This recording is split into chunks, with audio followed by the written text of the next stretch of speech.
Okay, there we go. We are starting this. I'm sorry that I'm so late here. Are you still around, Test? I actually fell asleep, which is ridiculous. I know. But yeah, I'm sorry about that. That was 40 minutes late that I am. It's a little bit frustrating how I missed that.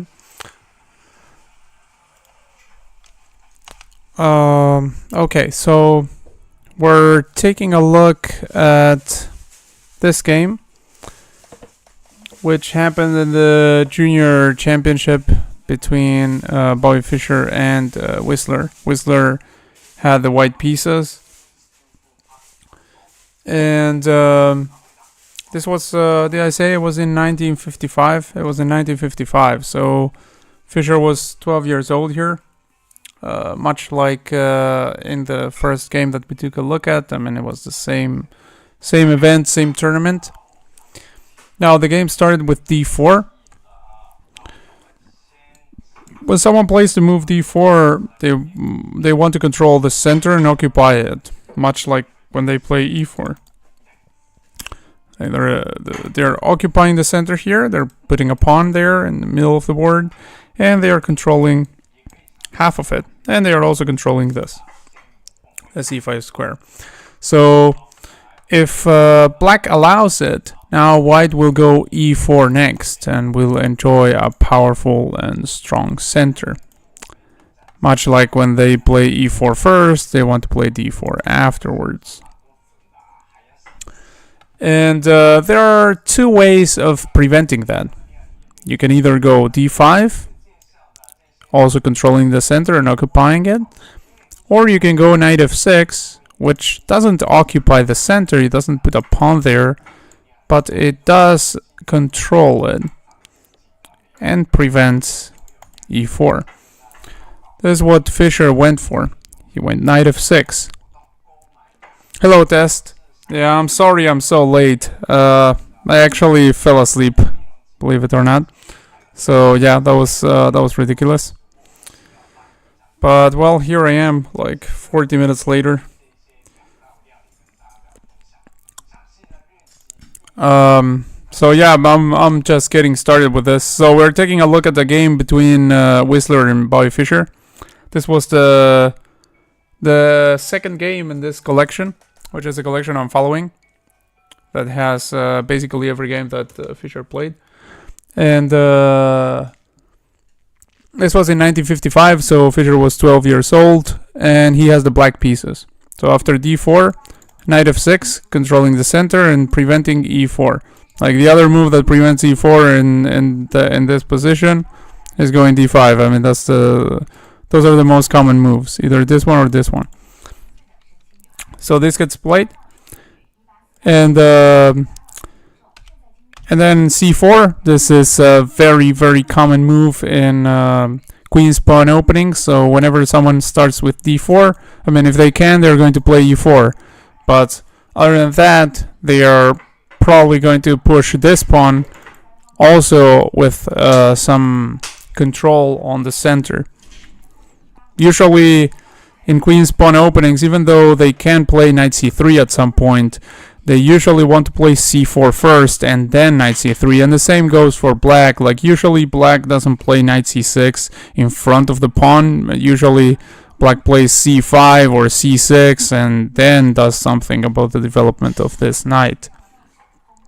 It's not always, like in some, depends on the opening, and in the opening that we're going to see now here, for instance, black does often place the knight in front of the c pawn. But yeah, that's a topic for another day, perhaps. Anyway, c4. So white gets these two pawns in the center, and g6. And this is what many would consider the start of the King's Indian defense. Like if you look at that on chess.com analysis tool, it's already showing King's Indian defense here as the opening. And this is a starting position they give in Modern Chess Openings, which is one of the books that I that I consult for openings. It's an opening encyclopedia, and also in fundamental chess openings, this is the position they consider the king's Indian defense. So black intends to fianchetto the bishop, but the king's Indian defense is more like a setup, as I mentioned in fundamental chess openings. Like it can be played against pretty much anything that's not e4.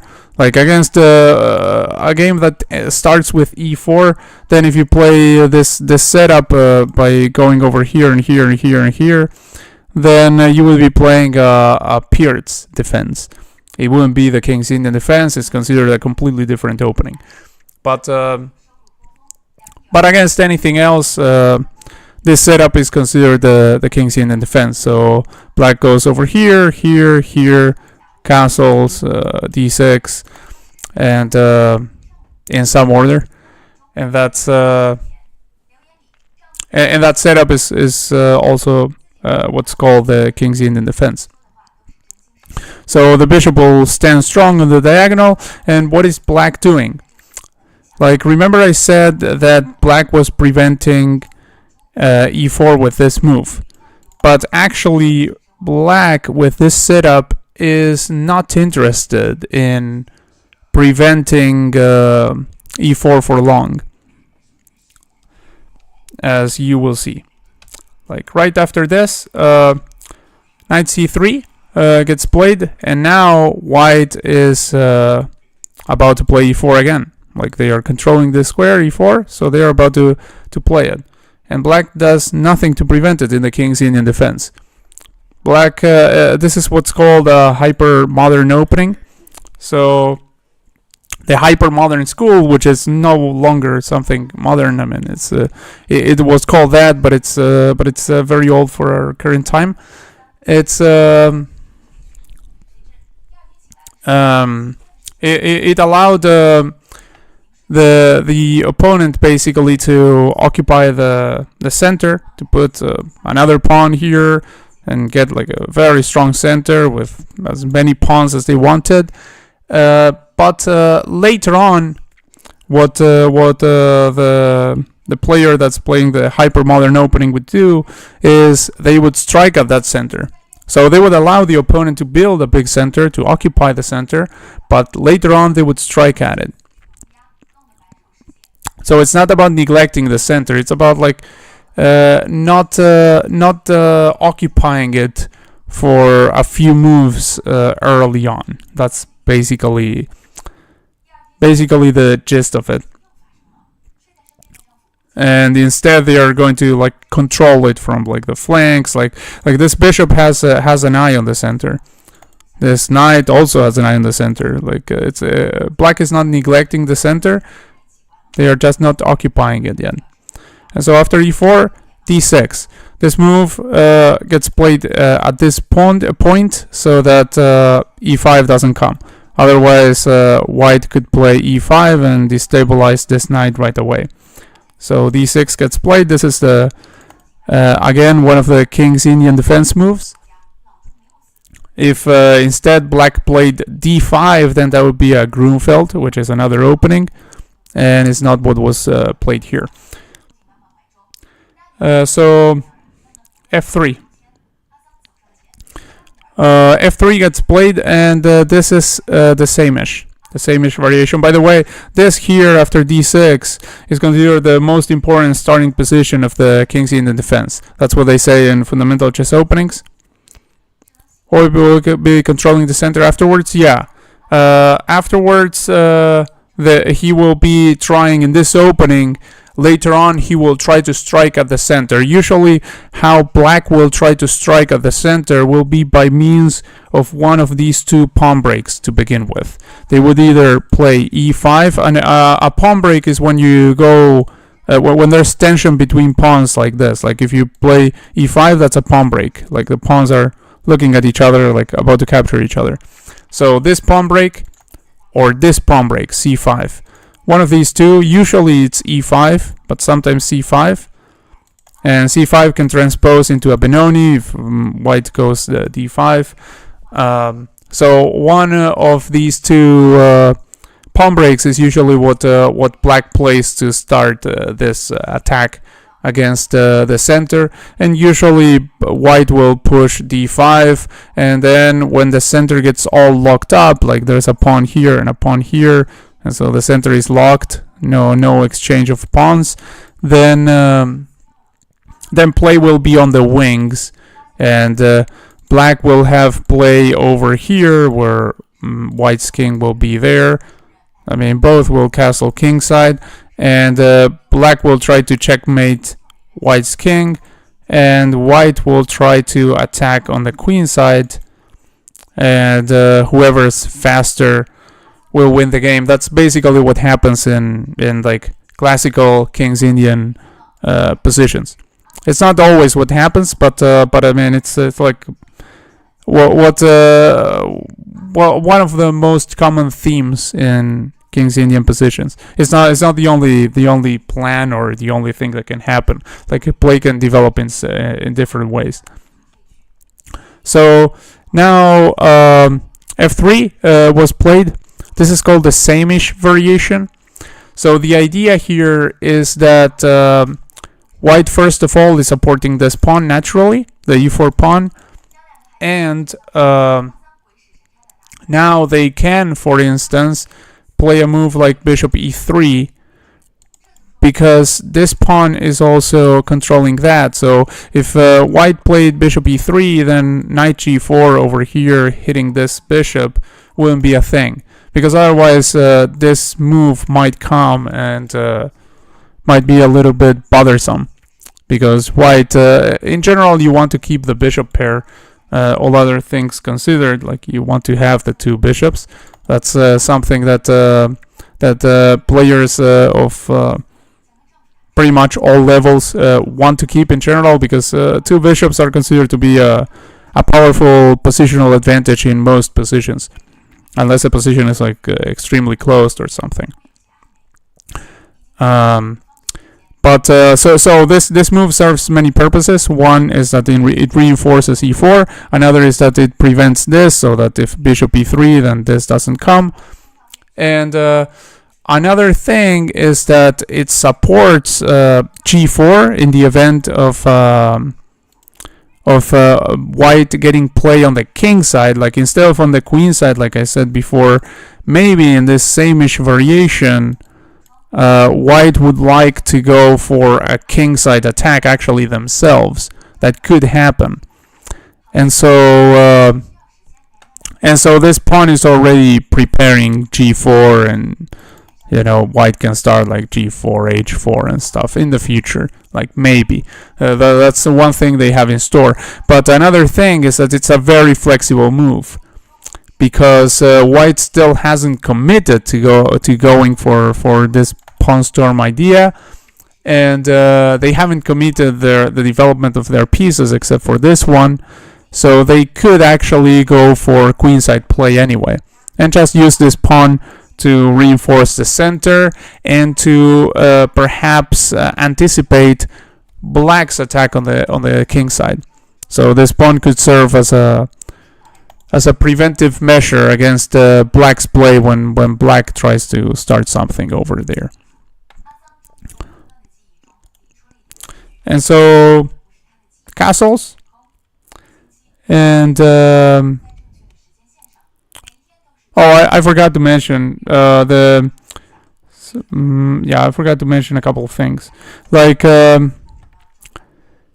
this stabilizing of the center also helps in carrying out a kingside attack, like I said, by means of moves such as bishop e3, queen d2, like perhaps preparing this, bishop e3, queen d2, g4, h4, and also bishop h6, like that. And one thing that is the drawback of this move is that it's not a development move. Like, you're not developing a piece. That's a drawback from it. And not only that, but it's also occupying, this pawn now occupies the most natural square for the kingside knight. So this knight will not go here anymore.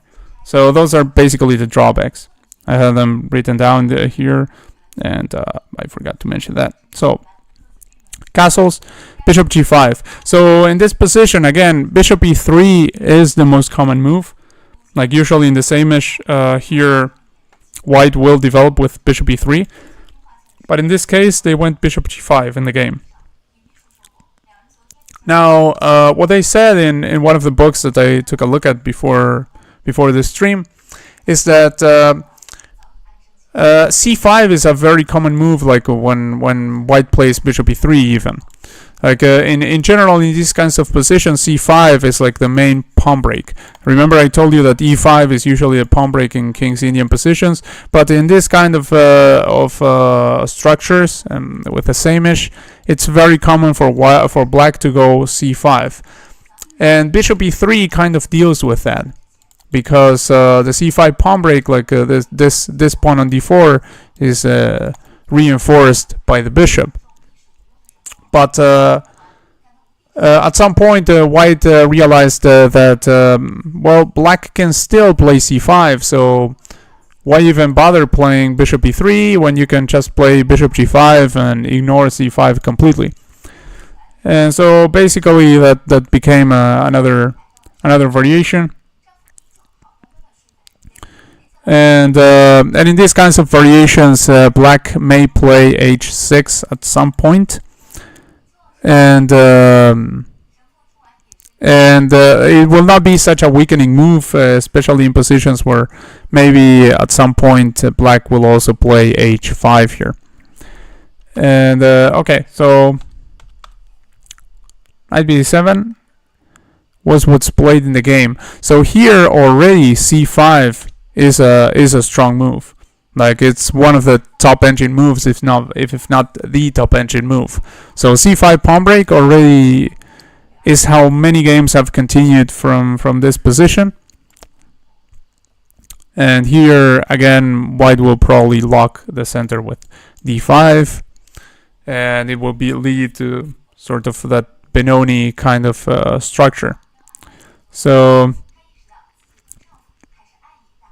this takes advantage of the fact that the d4 pawn again is weaker without the bishop on e3, and d5 is a direct transposition actually to the Benoni. That's what they said in fundamental chess openings. So, but knight b7 was played in the game. The computer doesn't like it so much. Like, but I mean, black is okay. It's not like it's not losing or anything. Like it gives a 0.6 advantage to white. So nothing crazy. Just not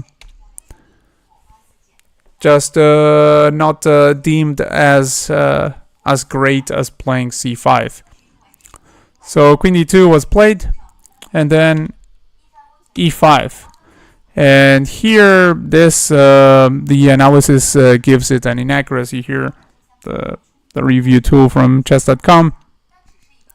Again, c5 was the main pawn break here, and after c5, d5, and then something like a6, for instance, where black can go queen a5 afterwards, and then b5. Even sacrificing this pawn over here with some play on the queen side here, and then they are going to get like some nice activity for their pieces, like something like queen a5, then b5 if white takes, and perhaps knight d5. If white decides to take again, then bishop takes over here, and that piece also gets active. So this sacrifice of the b pawn is a very common theme in these kinds of openings as well, in the King's Indian, in the Benoni, and in the Benko Gambit. So black could get a lot of activity by going for something like this. Instead, they went. Bobby Fischer went to e5 here. So he went for this other pawn break, and this the computer really doesn't like. Like now it's 0.9, which is pretty big advantage for white, and very big advantage. And the opponent went d5, locking the center. So usually when the center gets locked up like this, then play goes for the wings. So on this side and on this side. And now a5 was played by Fischer because he wanted to go knight c5, but he didn't want to run into b4. Now, interestingly enough, the computer wants knight c5 right now, and if b4, it's claiming that going back here with the knight is a perfectly reasonable move. So going here, then if they kick you, you go here, and you're alright. But Fischer went here, which is another inaccuracy. The computer doesn't like that, and now white is borderline winning almost after a few of those inaccuracies. Now h4, and this is the right idea by the opponent. So the opponent is going for this kingside attack over here, like I mentioned before in the same-ish. That is one of the plans. With this pawn on f3, like the g4 push is also supported. So now white is just pushing this pawn all the way through. That's basically one of the things they can do to try and open lines towards that king. They have a rook over here supporting that. They already have the bishop putting pressure on the knight. And yeah, things are starting to look a little bit scary on that side of the board for the black pieces. Now knight c5 gets played. That was the purpose behind this move. Now b4 can't come, and the opponent messed up here by going knight e2. So here what they should have done is they should have just played h5. Why is that? Because this plan of going like this is no longer there if black plays h5. So after this low move that they played here, then black can play h5 and can stop the attack.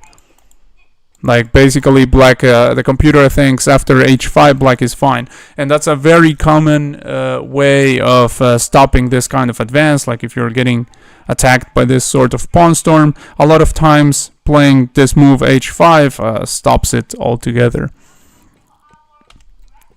So that was the way to go for Fischer there. Instead, the opponent should have gone here, like h5, and then of course black shouldn't take here, otherwise they are opening lines for the opponent.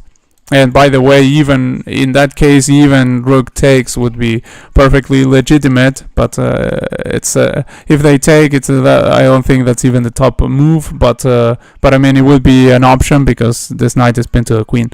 But yeah, instead of that, they went knight e2, and now Fischer should have gone h5 to take this opportunity and prevent the opponent from carrying their plans on the king side. But instead, remember, this is a very young boy Fischer, so lots of inaccuracies in this game. He was barely 12 years old here, so he played here. He went bishop d7, inaccurate. Now again, h5 is the move for white, and knight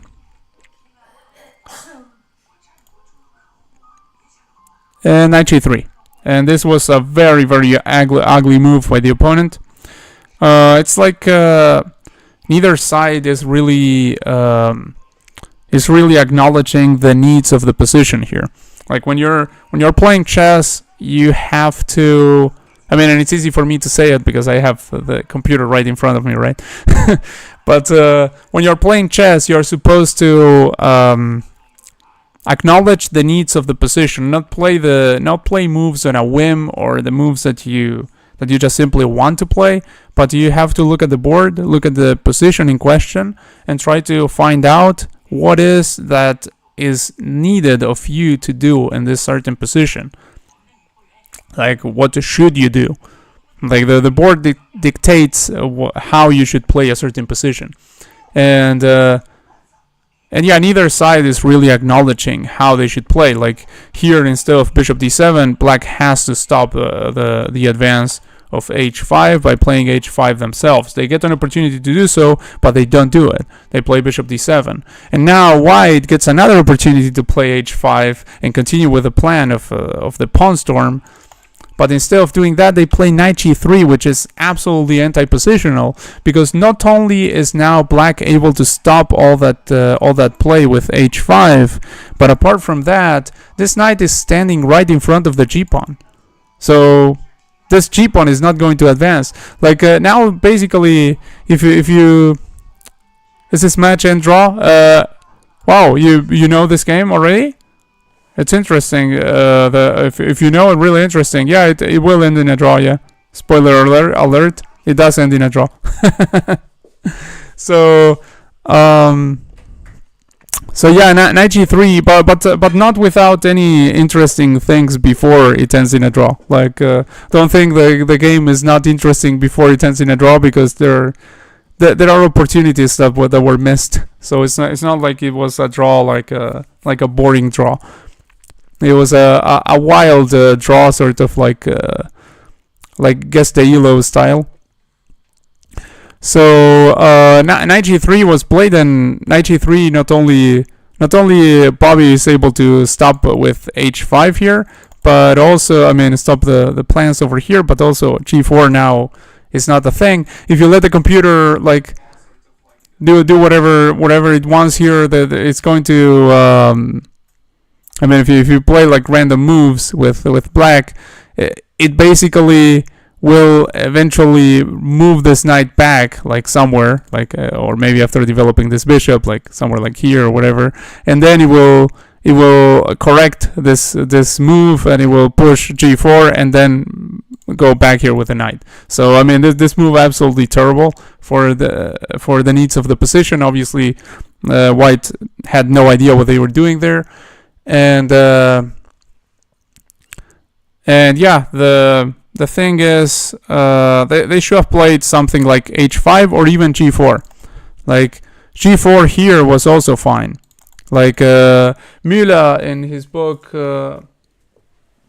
in this book, which also covers Fischer's games, I believe it was in this book that it was mentioned that g4 here and later knight g3 was a good idea. Like knight g3 behind the pawn, and then you're adding a lot of pressure, and you're still going for the pawn storm, and things are good.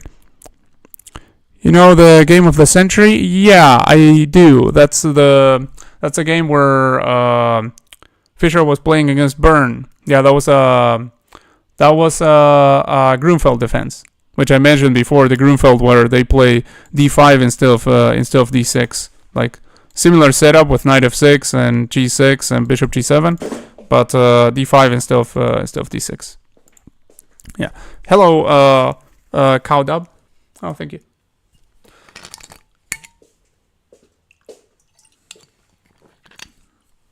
Hello, everyone. Nice to see you guys around here. So yeah. Knight g3 was played, and now Fischer didn't miss h5. Now he was like, okay, I can actually play that. So perhaps because he saw so much pressure going on with this h5 push, that they decided, okay, he decided, okay, it's time for h5. So now he's stopping the attack. Bishop e7 was played. Bishop e2 was played. It's labeled as inaccurate, but it's the computer doesn't think really bad of it. I don't know why this labeled as inaccurate. It's okay. Bishop e2, queen c8. Now let's see what I wrote about this. Capture with a b pawn for takes. Yeah, so this move is okay given the closed character of the position. Like when you have this kind of position where everything is locked up like this, then oftentimes you get a chance to play some moves that are just maneuvering here and there. Like you can move this queen here, and then maybe you can move it like over there later. Sometimes there's no problem with that when you're playing in a really locked position like this one. Like before, when this pawn was about to come here and it was sort of like a race in a way, then you couldn't afford to waste time. But now that this has been stopped, then black can actually maneuver a little bit with the pieces, and so can white. Like now the game becomes rather slow. However, the computer likes the idea of playing c6, be it after this move or even before it, like c6, and then if white takes, and you take with a b pawn, so white probably wouldn't take, and then you can take yourself, and black frees their position a little bit and get some play after that.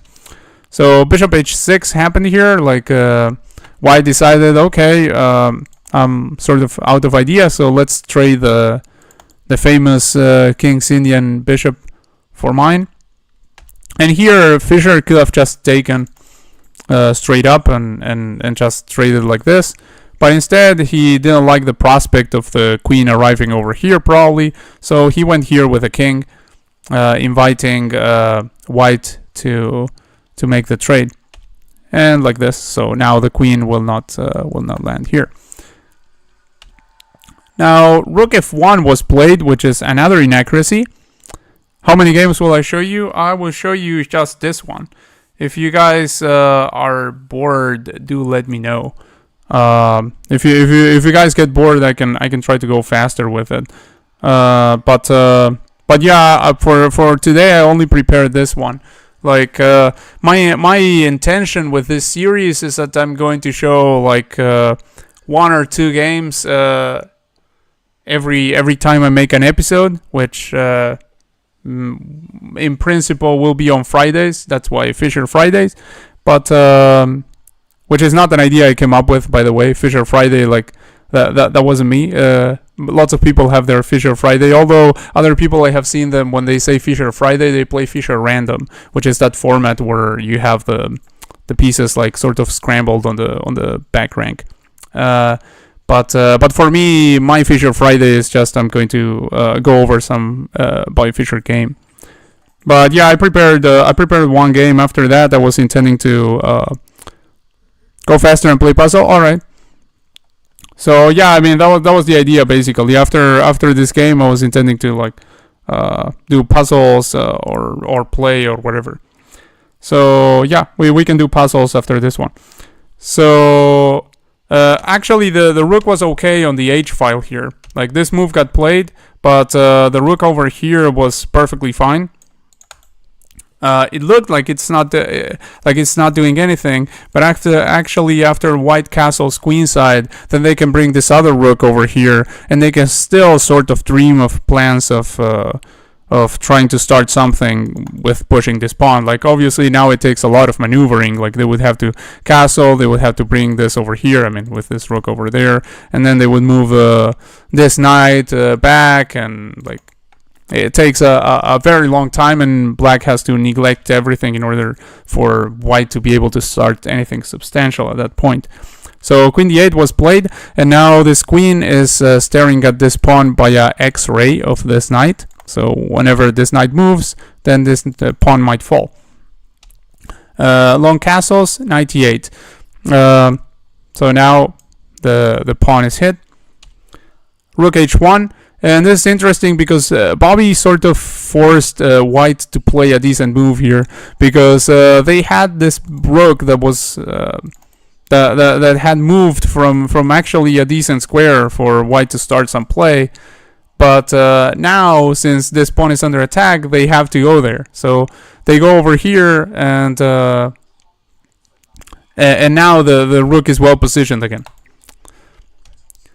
Now let's see. A4 was not what was played, but this was the top engine move in this position, which was not what was played. So the point of this move is you're grabbing some queenside space, and now b3 and b4 are both not possible, because you would take either just taking on b3, or you would take en passant here also on b3, and you have the knight supporting that, and you would be opening this. So that would be dreadful for white. So that would be the top engine move, but pretty much any move would be good here, except what Fischer played. He played a terrible move in this position, completely anti-positional. He played f5. So this pawn break doesn't help black at all. It's helping white start an attack that they didn't have. And So what Müller says about this move is that opening the king side like this gives white a strong attack. That instead, much more logical was playing like c6 or queen f6. Again, the top edging move is this one for the reasons I told you. But yeah, those moves that Müller mentions are obviously perfectly fine too. F5, E5, that's the way to continue in order for white to build the attack. Bishop f5, knight f5, and now rook f5. And after that, g4. So now the pawn push here comes with a tempo on the rook, like this. As you can see, the rook is well positioned here, defending that, and the attack is getting started. So in the game, Fischer played rook f4, which is basically the same as if they had played this. If they played this and this, again, like they can play like rook f4, but yeah, the damage is still done. So this happened, and now gh5, which was also inaccurate, but I mean the damage was basically already done. Now the king is completely wide open, and there are heavy pieces here. So really dangerous spot for black. They could have played knight f6, but I mean, again, they are still losing. But the idea of the computer is like white goes over here, then black would put the knight over there, so preventing this pawn from advancing. That's when you block. Oh, that's great that you can learn a lot of things to test. That's great. Yeah, definitely from studying master games, we do learn a lot. That's basically the idea behind this. And but don't worry for Mahmoud. I'm sorry if I'm mispronouncing that. Don't worry about it. Like after this game, we're going to continue with the puzzles, and it's not a long game, so don't worry about it. So here, this is a very common concept of blocking the push of a pawn with a knight. Why are knights good blockaders? Like, why are they good to stop the push of a certain pawn? Because knights can still remain powerful, controlling some squares after that. Like, I mean, a knight on the rim is not so powerful, but I mean, they can still do something because of the knight's awkward movements. Other pieces, they are really not very powerful when in front of a pawn. Like, for instance, if you have a rook in front of a pawn, it's basically like you can't have a rook blockading a pawn. That's like a very, very terrible task for a rook because it doesn't remain active. But the knight is a great blockader. So here, white sacrifices the pawn, and they use this pawn as an umbrella. Like the king uses this pawn as a shield against the attack. Like that's another common defensive theme. So black is losing, but it's an interesting resource by the computer. Like this is what the computer recommends playing here. But in the game, gh5 was played, which is probably less resilient. Now the rook comes over here with check, and the king went over there. Like king f8 was better than going into the corner apparently, which is not that hard to see, but still, like black is lost in both cases. So he went here, and now is where white missed a chance for a win here.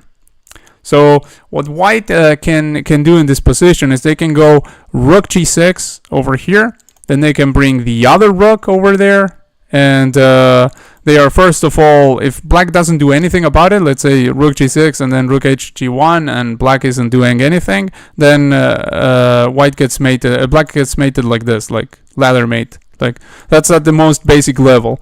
But rook g6, then rook hd1, and then white can play something like bishop d3 here also, and if knight takes, then queen takes, and queen is aiming over there. Like, but the attack is completely crushing. Like after rook g6, rook hg1, and the attack is absolutely crushing. White can slowly but surely bring all the pieces. I mean, not very slowly, because if they are slow, then black can rearrange their chaos over here and actually defend against it. But if they start right now with rook g6, then there's no good defense. Like black is lost. Instead, in the game they went queen c2, and that was that threw away the win, just straight up that mistake.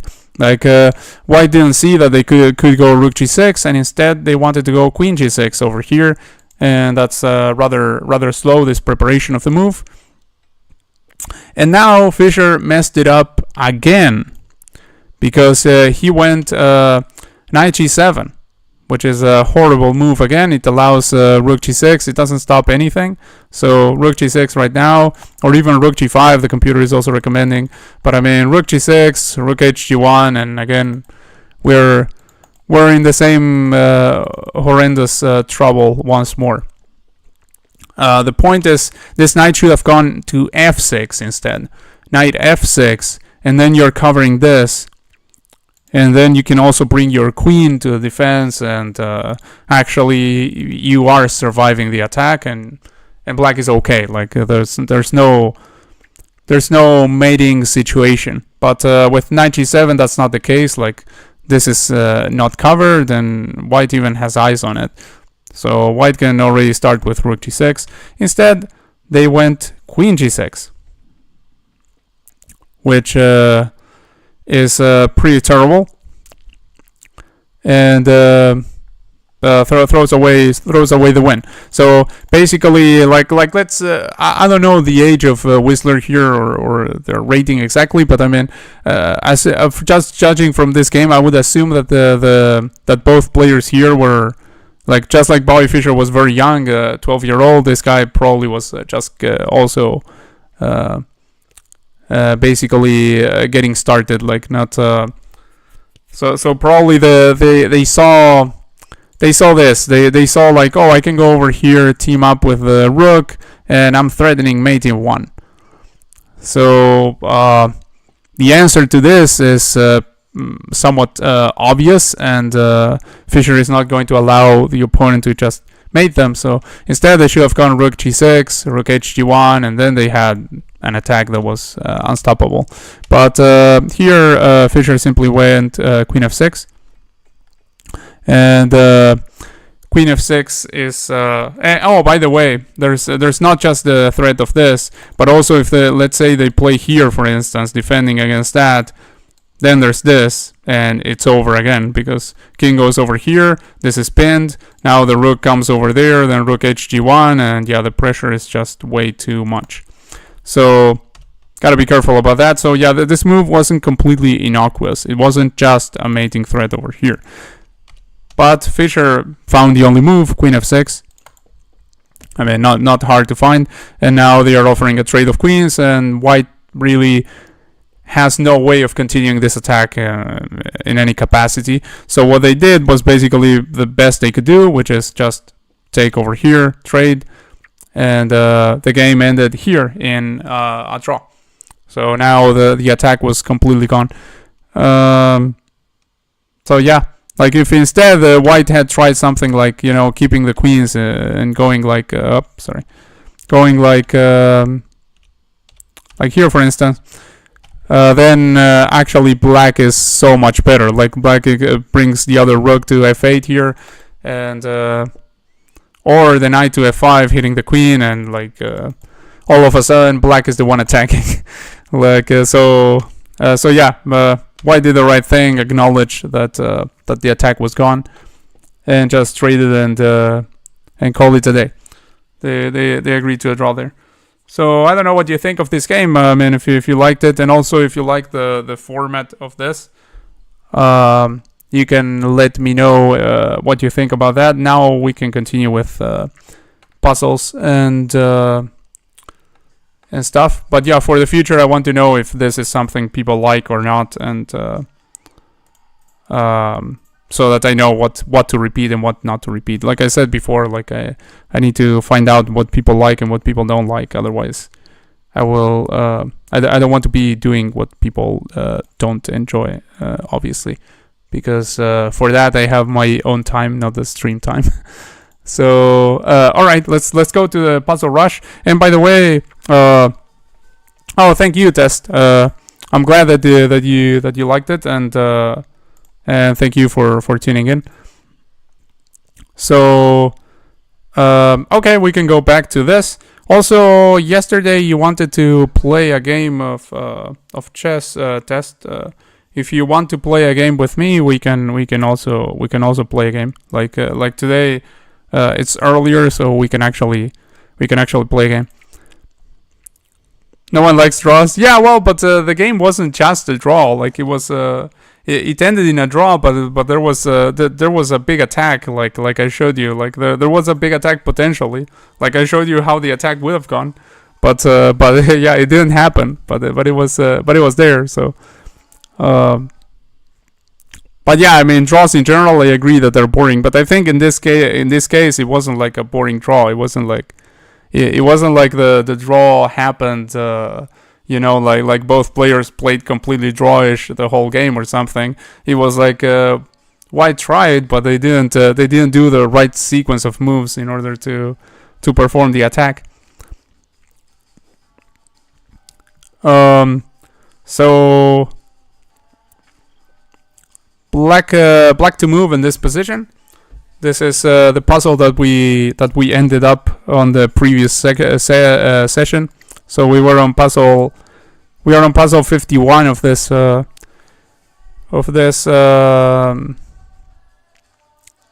puzzle rush, or we are on puzzle 52, and this is like we've solved 51 puzzles. I'm not sure. Let me see. 3, 6, 9. Okay, we have 12, 24, 36, 48. Okay, yeah, we solved 51 puzzles, so this is number 52. Anyway, black to move here. So we are in check, first of all. That's like the first thing to notice. So we have to deal with this check in some capacity. And we can apply King CPR, I think is what Coach Dane calls this from chess.com. But they always forget like exactly what was the mnemonic that he uses. He uses something like that, like King CPR or something. But the point is like when you're under check, you have 3 ways to get out of the check. You either capture the attacking piece, or you interpose something, or you move out of the way. So in this case, capturing this queen is impossible. We don't have anything that's attacking it. We have one interposition, which looks ridiculous, but is something to consider. Like maybe if we consider that the queen would be misplaced over here, maybe we think that it would be useful to sacrifice a pawn for that purpose. It doesn't seem to be the case here, but yeah, I mean, if we interpose like this, then the queen moves over here with, again, check. That doesn't look very reasonable to me, so if I can play viewers, yeah, absolutely, I can play viewers, yeah. Yeah, test would be first if we do some games against viewers, because he asked me to play yesterday. I mean, in case he wants to play, that is. If he doesn't want to play today, then that's fine. Yeah, absolutely. Yeah, I can give you tips. Yeah, I mean, and if you completely crush me, then you can give me tips. But yeah, so absolutely, yeah, I can play, yeah, I can play against you. So if that's what you guys want. Also, another thing that we can do, by the way, I'm not sure how many people there are right now watching, but if you guys that are watching want to do a tournament and I can comment on the tournament, we can do that too. My account, I'll write it down in the chat here. Just make sure that you send unrated. So yeah, that's the name of my account. H8 looks good. Let's see. King H8. Yeah, King H8 could be. Like, let's see. Like, if we go King H8, there's, this pawn could fall. No, this pawn can't even fall, because then we take over here. But, yeah, like we are still having this over there. So King H8 looks reasonable. Let's see. King H8. Like if we go over here, for instance, then actually Can they even sacrifice this? Because I mean, I'm trying to think why here and why not there. Because, well, or there. Because usually when you have like several options in a Stockfish Rio, what is that username, man? Yeah, let me pull up another chess.com tab, and also let me change the scene. So I'm going to play one game against the viewer, and then we go back to the thing. Well, one or however many you guys want to play, but do let me know what you want to. Okay, wait. 10 minutes unrated here. Yeah, there. I was changing the scene so that I show the game, because otherwise I had the puzzle rush scene, so it didn't look too good. What happened there? I accepted, but it didn't accept apparently. So there. I think I'm accepting the challenge, but let's see. Okay, can you send me again Stockfish? You sent me one challenge, but I couldn't accept it when I tried to accept it. The false Robert Prevost. Okay.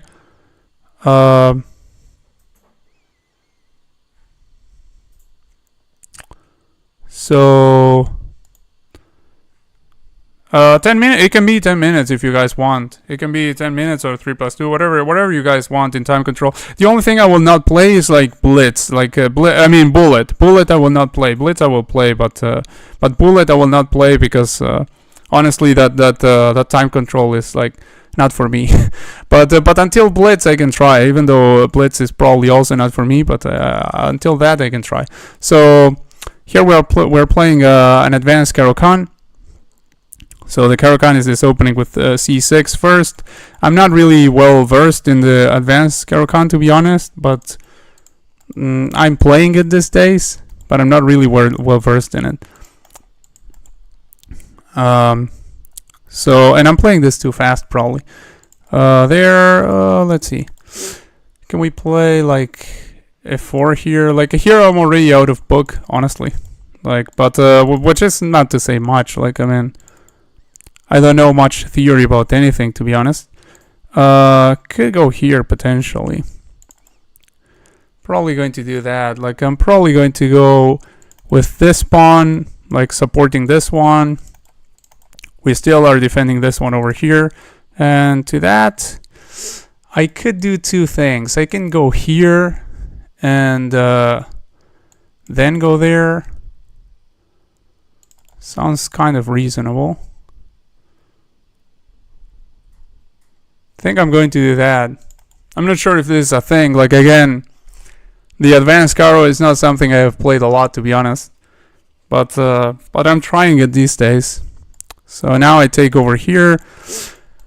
We're sort of threatening that one, which would be a thing. We're also preventing this, which I like. And against that, we could go here.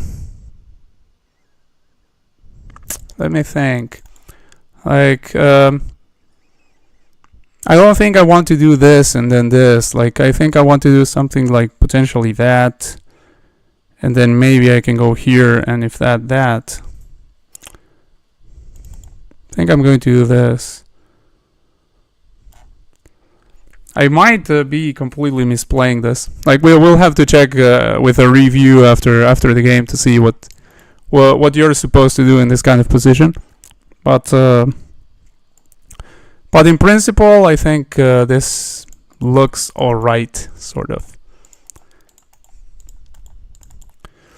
Now this pawn is under attack. I can go over here, and that defends.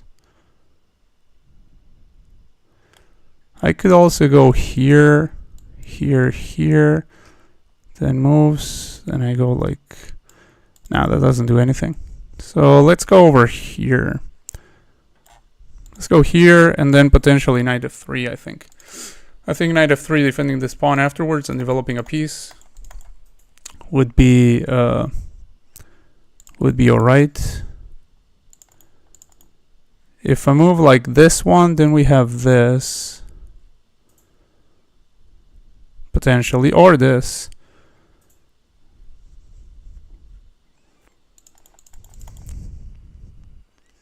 Okay, this gets under attack. We can go here. We defend. Like pawn is under attack, pawn gets defended.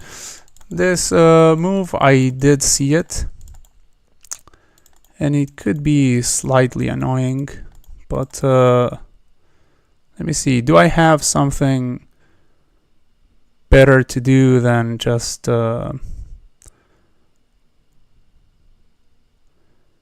oh yeah, I have this. Let me see. Is this working? Like if I go over here, then if this, and of course if that, so that's no good. But if this, and that is it. So looks okay.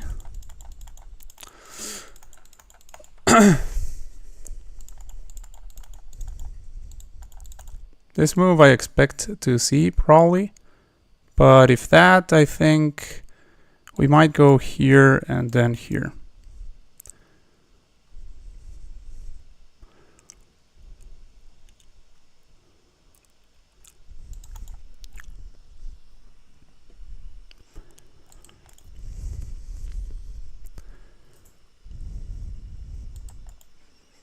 Potentially. Like this is a position I've never had because I haven't played the advanced Caro much. So oh okay, well that's just a free piece. I like that.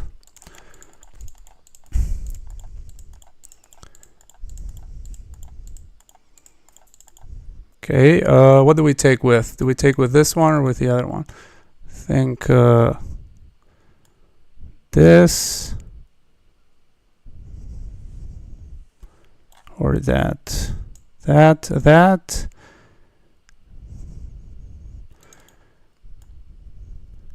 I kind of like taking with the pawn, honestly, but yeah, stick with the pawn. This knight can't actually move. If it moves here, then this and this. So yeah, taking with the pawn is the right way. Okay, well that's just a free queen.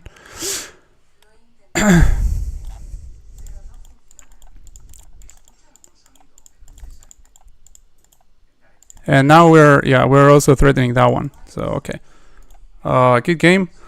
So let's take a look with the game review to see what we missed and what was right about this. And then afterwards we can play against another viewer. Well, for 700 you played insanely good. Like I mean, you were very resilient for a 700. So c6, d4, d5. So this opening, for those who don't know, like you probably know it, but the Caro Kann, the move c6 supports the pawn push, the d5. Like in most in a lot of these openings, like after white plays the pawn on e4. One thing that black would like to do is to strike at this pawn and deal with it. So white gets an opportunity to put the other pawn in the center. Like I said before, like if you don't play something that disallows that to happen, then that's white's main reply by default. But then black strikes right in the center. That was the idea of playing this move c6. Now d5 gets supported, and the point is that if you had played d5 right away, which is also possible, like over here d5 is also possible, that's called the Scandinavian defense, then after pawn takes, queen takes, then you have knight c3 and you're gaining a tempo on the queen. You're developing while also gaining time because the queen has to move away. You're not going to win the queen, but I mean the point is that you develop a piece, and at the same time you're hitting the queen. So black doesn't want that. Black wants to take with the pawn, which is more reasonable. So now if I take over here, then black just takes and they are completely fine. Instead of that, the most testing moves, even though that is a move that is called the exchange variation, I believe, but the most testing moves are either the advanced variation or knight c3, which is what I have played the most, actually. Like what I have played the most in this position is knight c3. In this game I played e5, sorry, which is what I'm trying to play now to see if I learn a little bit of it. And here there are two main moves by black. By far the main move in this position is the one that was played in the game, bishop f5. But developing the bishop outside the pawn chain, like in the future, black might play this move e6, and then the pawns go on light squares like this, but the light squared bishop is already out and inactive. But the other move is playing c5 here, which is considered to have less theory, so a lot of people recommend that one. Yeah, Stockfish Real 1, give me 1 second until I analyze this game, and then we can go back to playing. So c5 over here is the other move, and you will see it recommended a lot because it's supposed to avoid a lot of the theory of the Caro-Kann. I don't know much about the theory of the Caro-Kann, basically don't know anything, but I mean, I know that this move is supposed to skip a lot of the theory, but of course playing c6 and then c5 afterwards is not everyone's cup of tea. So bishop f5 is played. Now I played this move h4. This is recommended in a lot of chessable courses, including one that I have. That's why I played it, but I don't know the theory beyond this point, basically. Like the threat here, which black dealt with in a way, is if black doesn't do anything and is completely oblivious, then I'm going to play g4 here, supported by the queen, and then when they go over here, I'm going to go here, and then this bishop is completely trapped. Like if it goes over here, then f3, and eventually they have to trade the bishop or one of the pawns.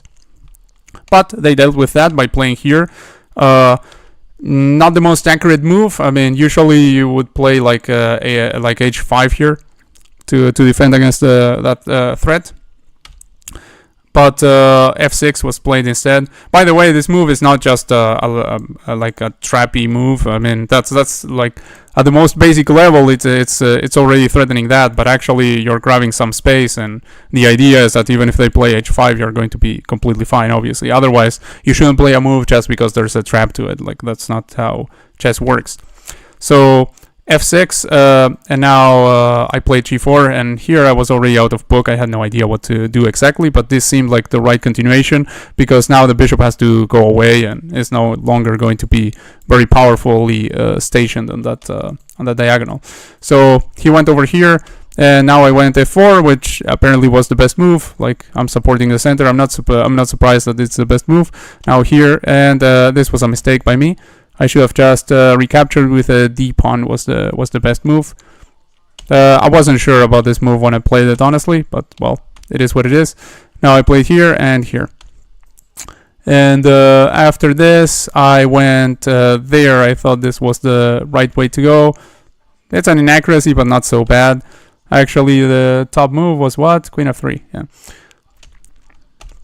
Okay, so yeah, no, not paying. Oh, and this was a blunder. Okay. Queen check. Is there something? Like, what is there here? G6. Okay, it says blunder, but it also says that maybe I lose a pawn or something. But I mean, it says minus 0.4, so it's not like a game losing blunder. Oh, it's that I had a winning move. Like if I play Gf5, I'm apparently winning by some sequence that I won't bother to look at because that's like it's going to be a pretty sick sequence probably. But here I might be losing like a pawn or something, but not much more than that. Like G6 is the move. Okay, well let's forget about that. Like missed the winning sequence there of some sort. Now knight goes over here, attacks my pawn. And I defended like this. It's alright. And here I defended also that. yeah, 1 second, Stockfish Real. Let me take a look at this so that I see what went on in this game, really. And here f6 was actually, I also consider that move, of course, but after this and this, I thought that I didn't have much, so that's why I didn't play it. And instead I decided to play this, pinning the knight to the queen. And here, this is the blunder of a fork. Like, always be wary when you have the pieces like this. Like, if you have two minor pieces in this configuration, be very careful about getting forked by a pawn. This is a very common occurrence. If this pawn weren't supporting this, of course, this wouldn't be possible because you do have sufficient defenders apart from that. But the fact there's a pawn there and not just this bishop makes it enough so that I win a piece. And here, after I did this, I mean, at first I wasn't sure which way to capture, but then when I did this, I realized, oh wait, but after he moves, actually I have this and discovery, so it is effectively over, and that's what happened. So okay, now let me play with you, Stockfish Real. Sorry about that. I had to just check the thing. Oh, let me see what the chat says. Okay, this is a little bit too focused on attacking a piece. Bro, when I play an opening, I don't know. Why I play an opening, I don't know. Yeah, well, I don't know this opening either, so don't worry. That he completely forgets about everything else. Actually, like, I mean, I will tell you this, that at our level, it's not really that important to know opening theory. Like, do I have no, I don't have an invite. Yeah, send me an invite again, Stockfish Real. So at this level, it's not really important to know opening theory. Like, you just basically have to know a couple of ideas in the opening that you play, and that's more than enough to get going. He completely forgets that. Let's play. I kind of like this style of game, though, that is definitely inspiring. His opening was amazing, middle game was a bit weird, and then that's it. I memorized only the first 4 moves. Yeah, well, that's... learning like about the first 4 moves is basically what I know as well. Like I don't know much theory or anything. Okay, so this is a e4. I'm playing with the black pieces. I'm going to go c5, the Sicilian defense. Here we're also controlling the center. Okay, this move, d6, and the open Sicilian. All right, we're hitting this. They're going to play here probably, and now a6. This is the Najdorf.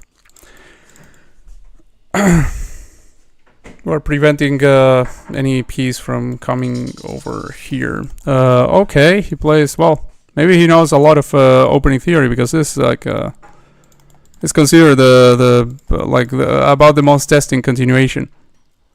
Like, so far I'm very impressed with this play.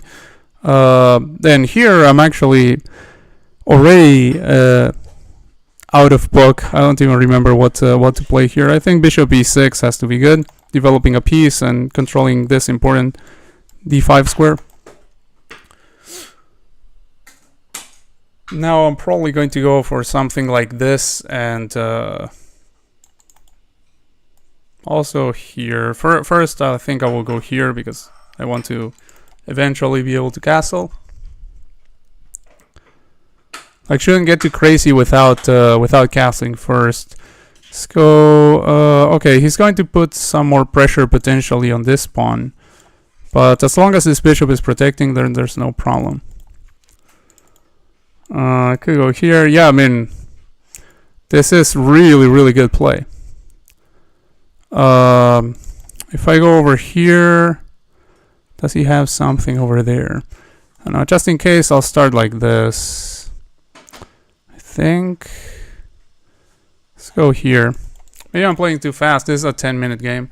I'm playing it like it's the 3-minute blitz, which is what I've been playing like lately.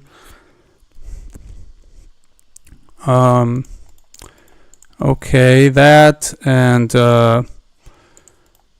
let's see. What do I do about that pawn break?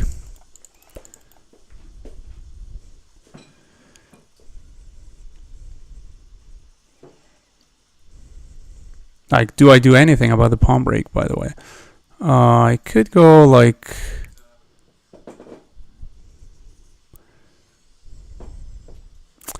Could go potentially here, trade over there, then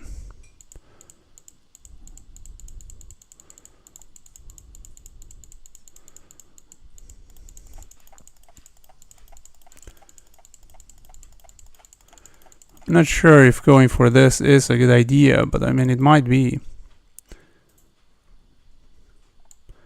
I go for this, then like something like this, I'm not concerned because I just take here, and then after this I can even take there. Then they might take like here or here, and then I just take the pawn, and well, that should be okay for me. If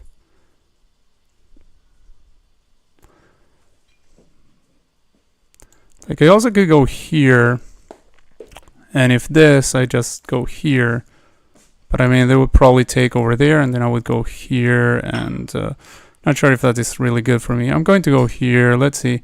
This might be this could be perfectly a blunder, but let's see.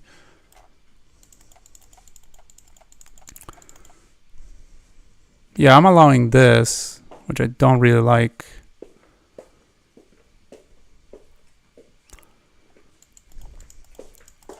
Like after this and this, I am allowing this.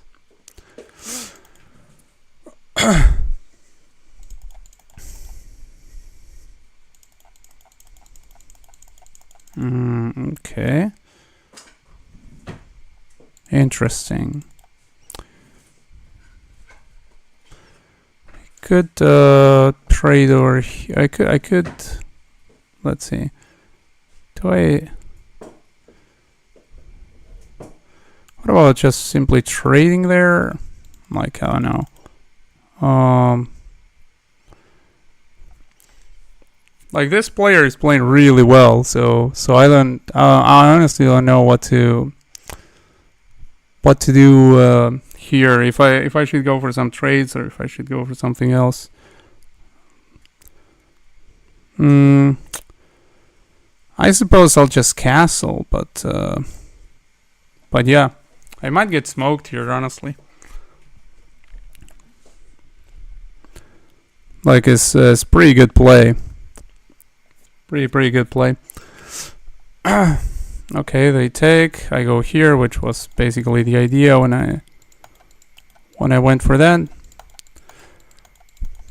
And that move, like I said, annoying move. Now I'm going to take over here. Can throw in this first, and now wins a pawn over here potentially. But yeah, tough. Like yeah, it is tough when the opponent plays really well. If I go here, then this gets hit several times, so there is that. But I can also go like here, which potentially allows for that. Yeah, I think that's what I'm going to go for here, and then oh no, I can't actually do that. What am I thinking? Ugh. Like, I mean, if I do that, then this falls. So if I want to actually defend that, I might be able to do so by going here, but there's this, for instance, which I don't really like, obviously. I could also go, just give it up, I guess. I can go here, then take over there potentially.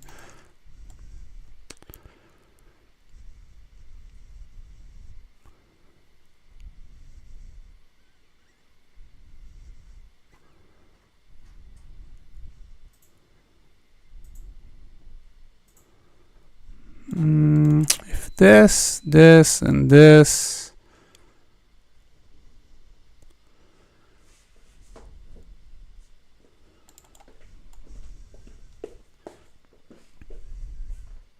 Yeah, I'm probably messing up here, but I'm going to go there. This also a thing, by the way. Potentially.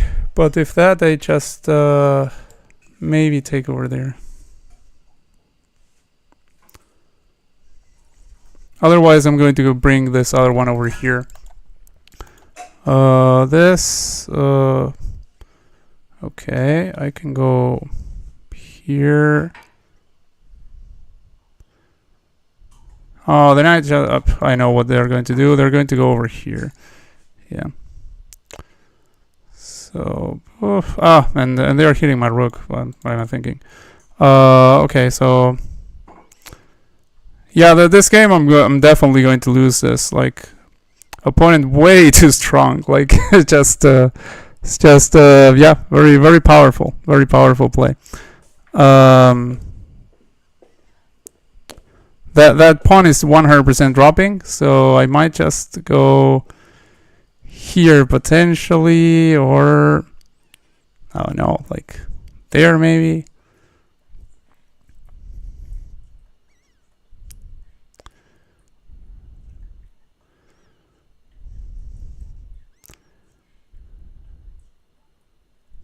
Going to go over here, I think. Like because the pawn is this pawn is definitely going to fall anyway. Like could go over here if they go there. But I mean, this is going to happen anyway. So let's go here. Then he's going to go here probably, or there. That looks ugly too. Can go here, however.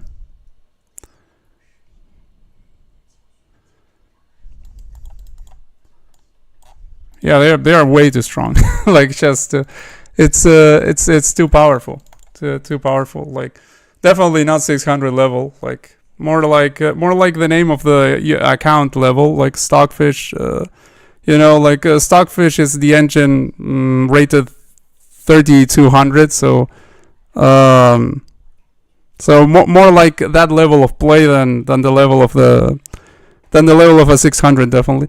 So yeah, very impressive play by my opponent. Okay, so go over here, takes, and now let's see how many moves we can survive against the killing machine.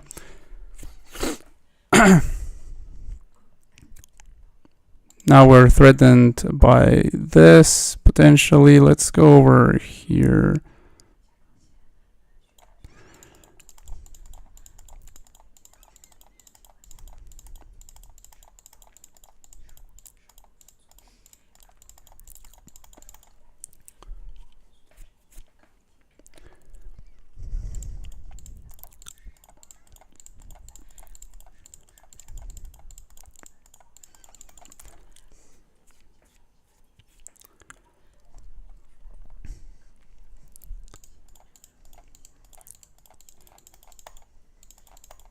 Taking awful long to find the moves too.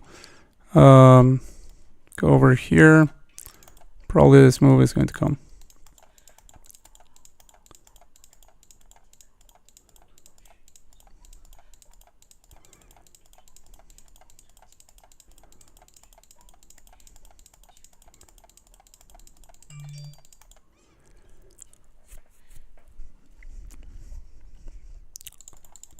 Like, if I could survive for long enough in this game, like if I could do that, I actually might have a chance of winning if I could do that.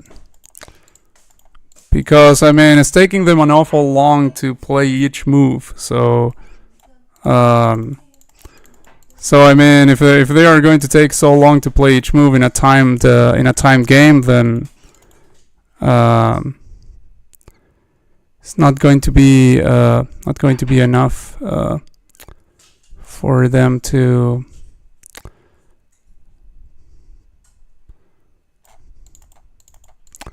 win that.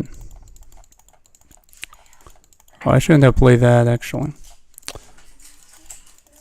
It's not terrible, but not great either.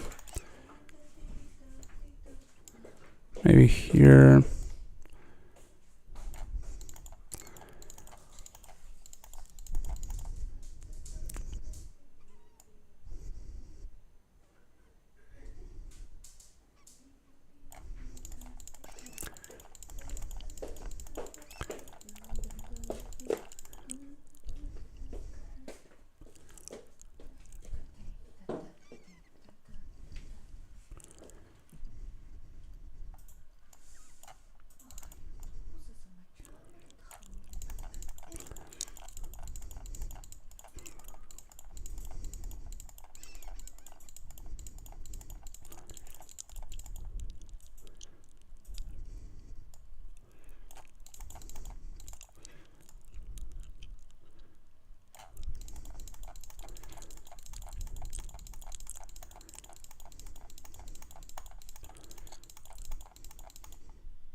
I actually have to protect this one, otherwise I might run into trouble from these, I think. So yeah, actually they do have enough time here. Like unfortunately they do have enough time. Otherwise, if I had played the moves faster before earlier, I might have had a really good chance here of making something happen, because the opponent is taking an awful long time to make their moves. Okay, this mistaken. I think it's mistaken. Like maybe it's some other brilliant idea, but I don't think so. Go here. Yeah, it could be some other brilliant idea. Let's go here potentially.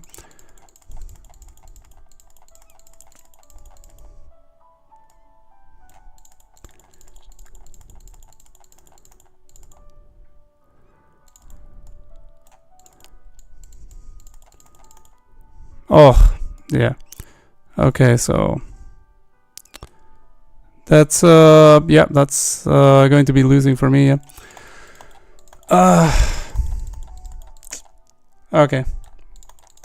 Well, can't blame myself too much for losing against this, because everyone loses against this. So, okay, yeah. It was an interesting game to play against. Against perfection. It was interesting to play this this game. So let's see the review. Yeah, 85%. So 600 play like an 1800. I actually played a terrific opening, terrific middle game. Just went down in like the tiniest of advantages at some point. Let me see.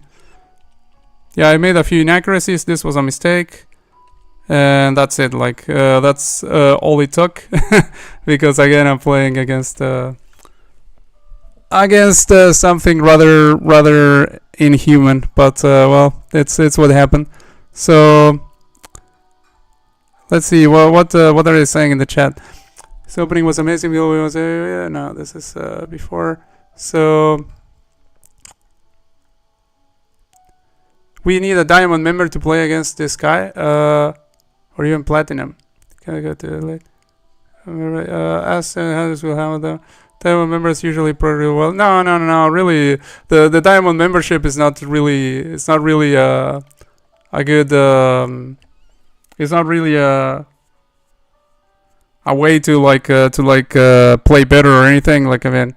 It gets you. I mean, it gets you some benefits in a way, like Puzzle Rush, for instance. That's a benefit, definitely. But other things like the analysis tool, for instance, you can still use it, I believe, even without the diamond membership. I think you can't use the game review, but the game review is just basically adding some flavor to it. But you still get the analysis without it. I cannot go to bed late. Why I don't remember us 700s? Oh yeah, sorry, test. I was going to play with you, and I haven't played with you. Yeah, I'll play with you next. Us 700s will humble them. Yeah, well, 700s will humble me if it's a I mean, 700s will not humble me, first of all, because against a 700, a true 700, I will certainly not lose against, unless I'm like way too distracted or something. But yeah, I mean, this wasn't a 700. Make no mistake. I don't know who it was, if it was anyone from the chat, but I mean, like, I don't want to point fingers, but that was no 700. Absolutely no 700. That was more like 3200 elo engine than a person. Like it's pretty obvious to me. Now Diamond Brothers usually very well. Every time I play a Diamond, they are always super good. No. 700, 600. How is F5 instead? No, because I can still hear you. Good either. Knight always does. At least this guy know this opening. He's opening. Yeah, that's me. Allow Sicilian blunder upon. Oh, that's you, Cowdub. Okay, well, I'll stop talking then. But yeah, I mean, what I said was already said. So well, but yeah, I mean that's not humbling me. I can tell you that much. Like if if the idea was to try to humble me, that doesn't humble me. Like I don't consider that game a humbling of any sort. After this match, could you play one against me? Yeah, absolutely, Test. I was going to play. I'm going to play against you, Test. Yeah, Low Elo Gang is like the player I played before.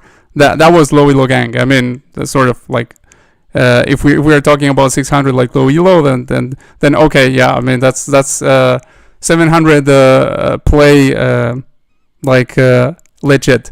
Then well, this was a different thing altogether. The lowest elo in the live, yeah, don't worry about it. Like I mean, I think it holds a lot more value to actually, you know, be. I mean, if you're no matter the elo, like my elo is low too. It's not a high elo by any means.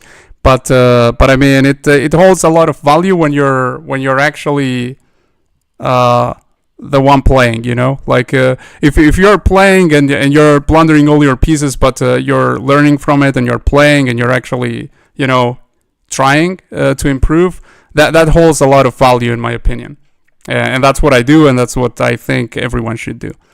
So don't worry about elo being low or anything. That's completely fine.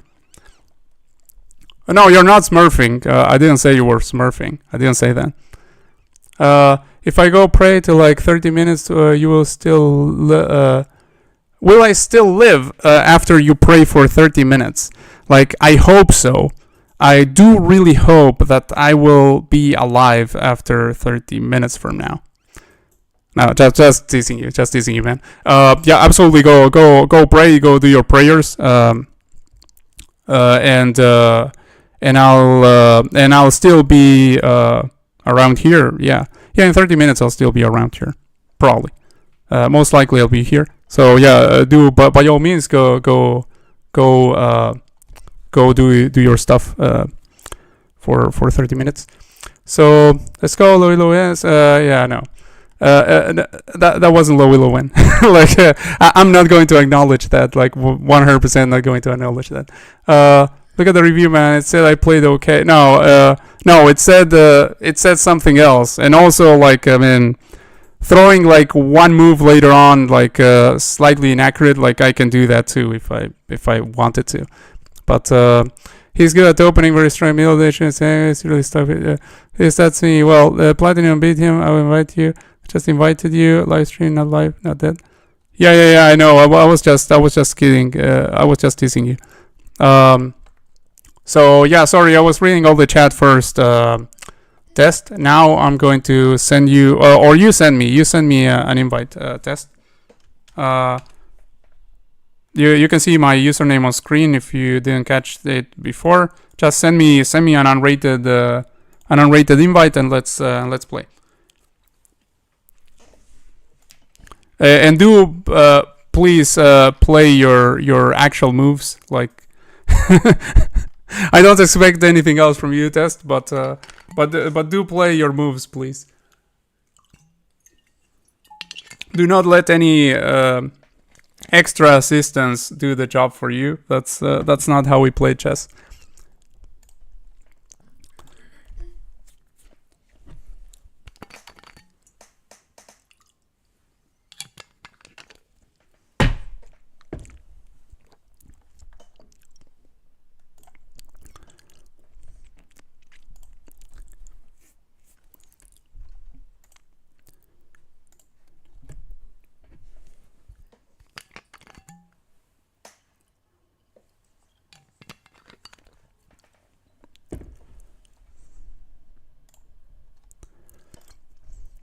Are you still around, Test? You said you invited me, but I don't see it. But you said that before. Like, can you invite me again? If not, I can invite you. I think you wanted a 10-minute game, right? If not, just let me know which if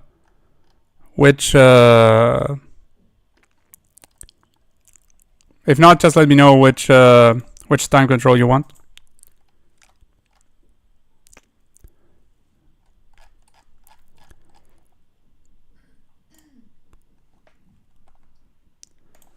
Let me see the false. Robert Prevost. Okay, I'll send you a challenge then if you don't send me.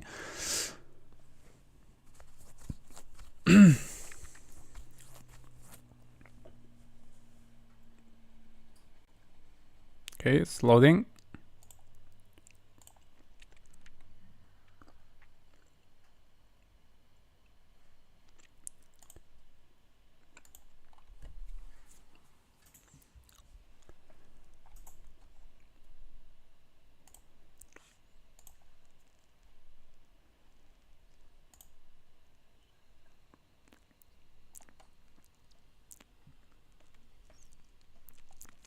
But Diamond didn't beat me. Like, what beat me was something else that would also beat you. Like, I mean, it's not... I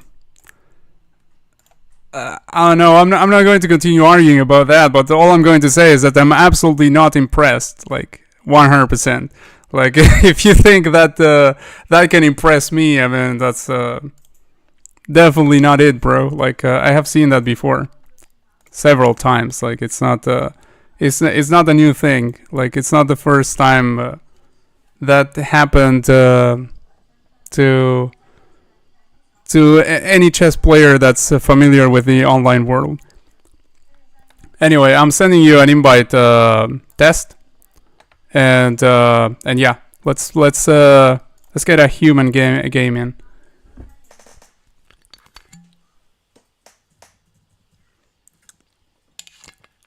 Let me fill my bottle of water after this, because otherwise I'm going to be rather dehydrated.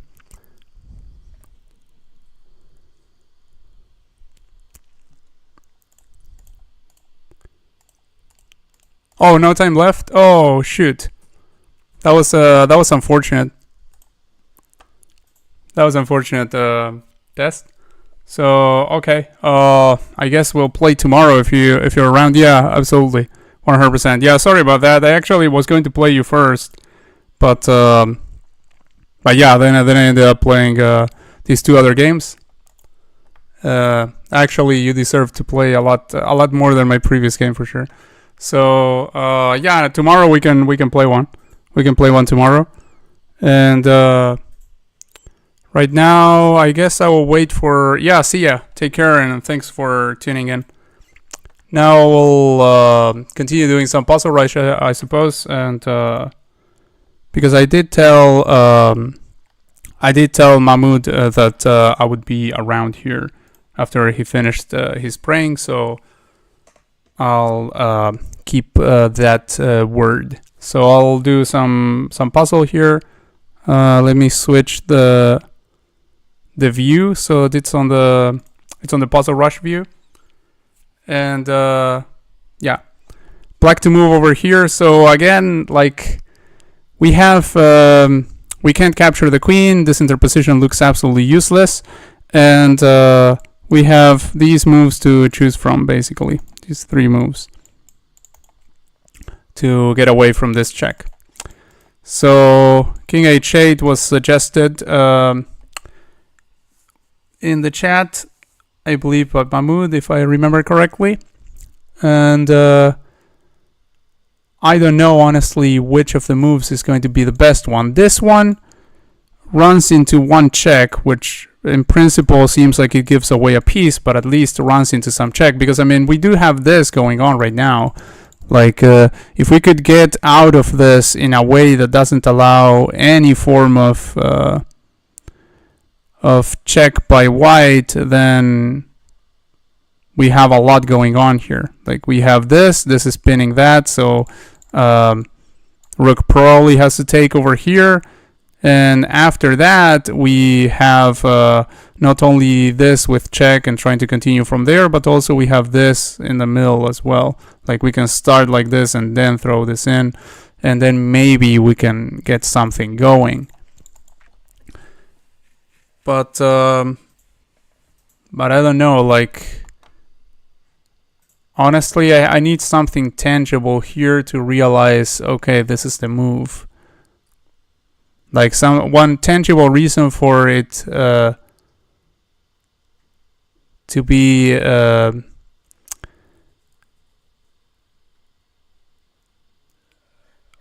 one tangible reason for things to go a certain way and not another.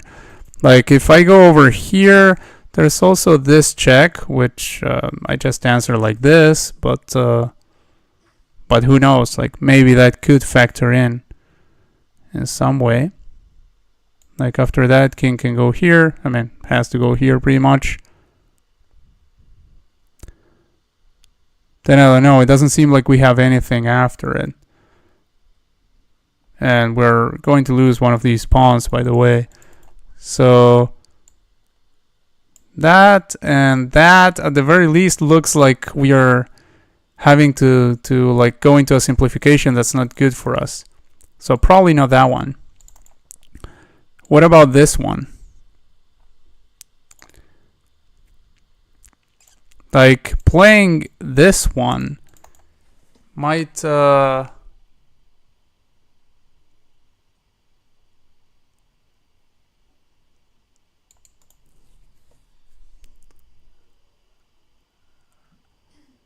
honestly don't know, like, after this one, what would be the answer. Like, why this one and not this one? Like, this one I pretty much discard at the very least because of that. Like, this looks like just a simplification that we don't want. Like this, and after that we pretty much have to go here. Like, otherwise we're getting absolutely smoked. And by the way, we're getting absolutely smoked because if we go like here, that's the alternative that we have. Then after something like this, this, and this, or this and this, and yeah, we're getting absolutely destroyed there. But so that one I can discard very easily. But this one or this one, that's a little bit harder to decide.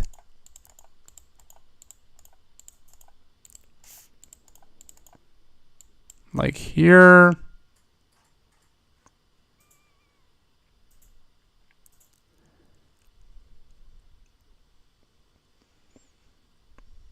like checks that they have. Let's see if this, is there any?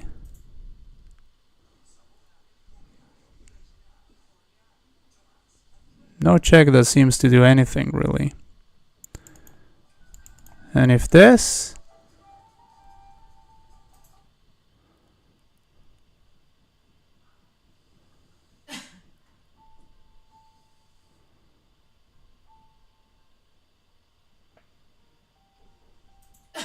wow. Yeah, this is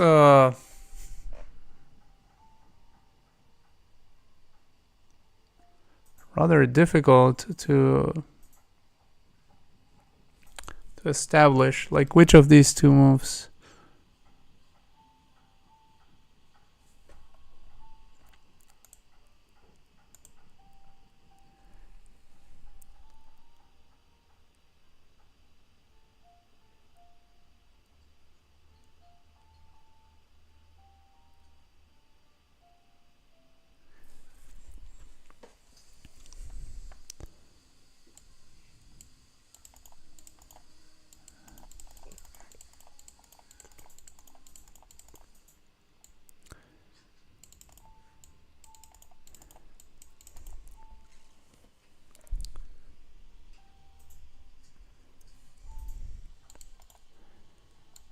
this, and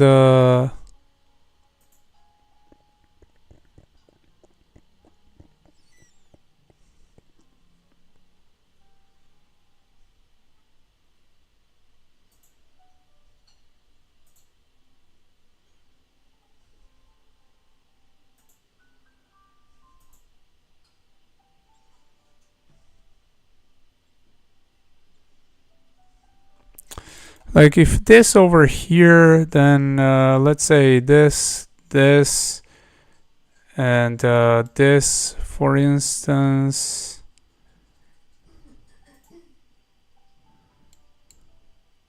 And then something like this. Oh no, check.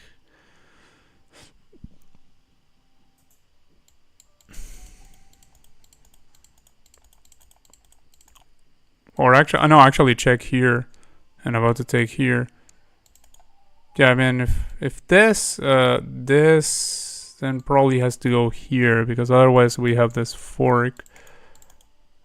Trying to figure out like what's the sequence to know if. Yeah, if we go over here, then after this, and whatever else we play, there's this check and this check. So there are back rank checks, which may or may not lead to something. So in that sense, like that gives me the vague idea that probably I would like to go here. Just based on that, but it's sort of nothing really tangible. I'm not talking about a specific line. I'm talking about like an idea, basically. The idea that that at some point we're potentially going to be checked on the back rank, and we don't want to like allow our opponent any chances of a perpetual or worse. And this queen will leave the back rank, because that's why we can get check on the back rank, otherwise we won't be able to. But it will leave to recapture over here after we deal with this check. So this we already discarded, and this seems to be discarded to me. So I think this one, just by discarding everything else. Like this one, and I don't see how we are running into trouble to begin with. And of course they have to do something about this situation over here. And they can either defend like this, or they can take. If they defend like this, then we can just go here, and after they recapture, go there, and actually that would already win the bishop, so probably they wouldn't do that. So they probably would take here. But yeah, I mean, just by discarding, I think I can play this move safely enough. So I'm going to do that after filling my bottle of water. Be right back.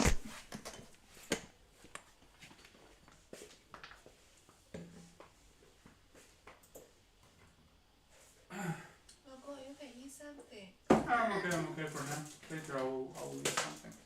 Are you okay? When you finish, yeah? Later, why it bothers you, right? No, because I want to sleep. But it's very early, it's like 10. I'll finish like at 11 or something.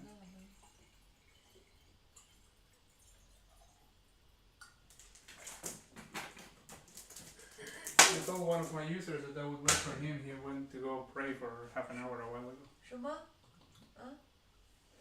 One of my viewers went to pray for half an hour a while ago, so I'm also waiting for him. Okay, so yeah, I'm going to play this move. And it was that one actually. And they had this interposition, of course. Now we do have this check where if they take like this, then we take like that. So probably that's a continuation. No, it's not. Should have thought about it a little bit more. Play that instantaneously. Okay, well now this is just simply bad because we're about to just lose all the streak. That was ridiculously bad by me. Okay, so what do we have here?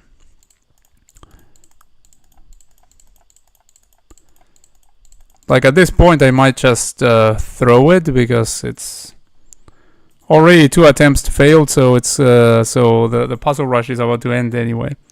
So let's maybe wait for Mahmoud with a new puzzle rush, starting from earlier. So if I throw in this check, then they take over here, for instance. Does that give me anything? It doesn't seem like it.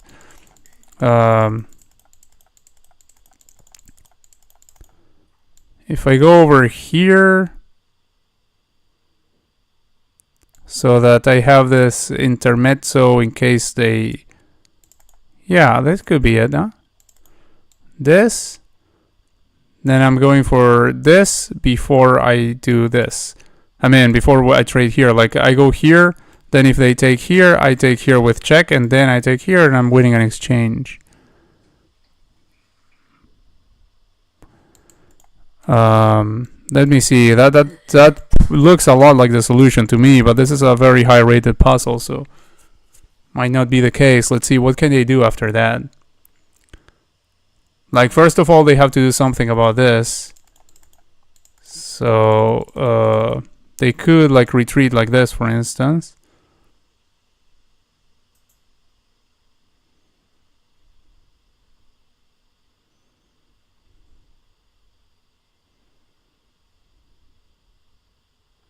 Yeah, they could do that.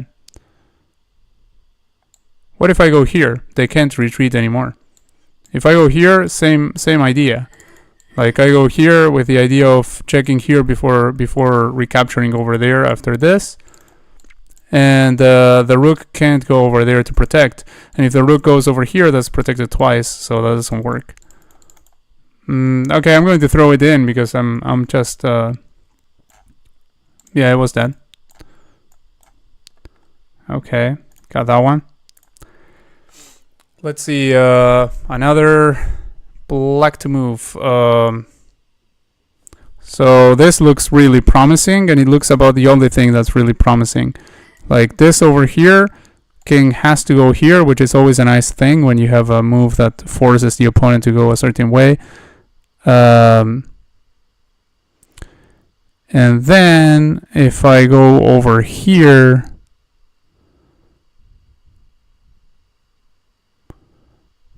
let's say the opponent goes like here, I can capture this, and I can also prevent that. Sounds fine to me. Like this. Oh, actually, wait. If I go here, threatening to just simply checkmate, what about that? If I go here, threatening checkmate, how can they stop that? Like, they can go for this check, for instance, after which I can just simply what? Simply block like this. The king has no moves. Yeah, I think that might be it. Might be going over here with a threat of checkmate, and I don't think they can stop it. Let's see here. King has no moves, and they can't even create a place for the king. Oh, what about this? This is a check.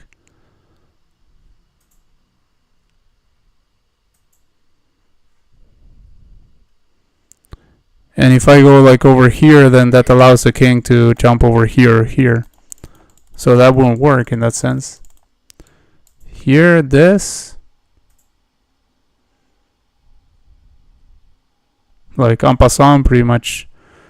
In this case, en passant forced, which is always a joke, but in this case, I think it will be forced.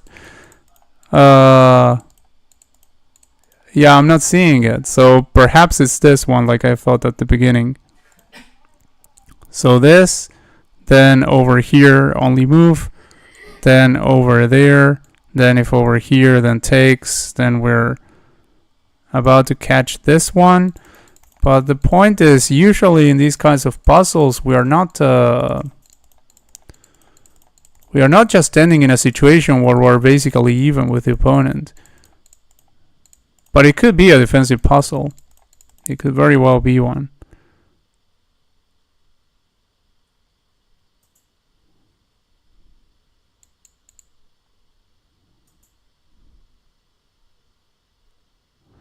Or what if we create more distance? Like something like this, for instance. Yeah, well, first of all, it can go over here, so that won't work. But I mean, if we go like...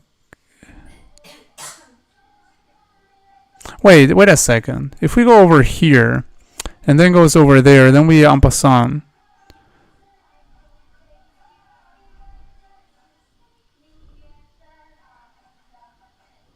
Then let's say they go over there, then we check. They go. If they go here, then we're winning a bishop by discovery. And if they go like...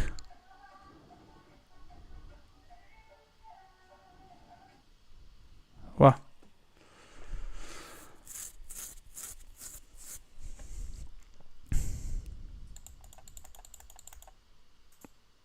Yeah, like here, here, here, here, here. They can't go there. Oh, and they can't go here because there's a king. So actually this might be actually a thing. Like I think the only two things they can do after this is push this pawn over here with check or give this check. Like if this check, I just push over here and they are not stopping this. Like, I mean, they probably have to do this and just give up the rook. So, after this and en passant,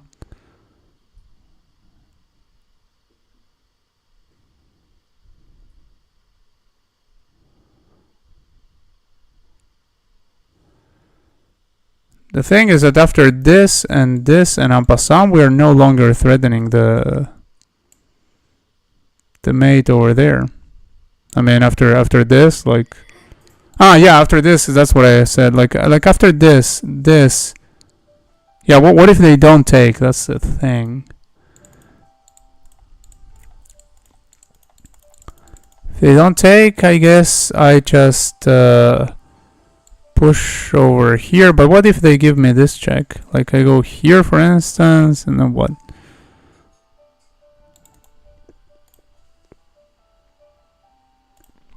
Oh no, I'm not seeing it. Not seeing it there. Here, here, here. And it's really important that I find the tangible solution to that, because otherwise this is the move probably. And we are like stopping this from happening at the very least.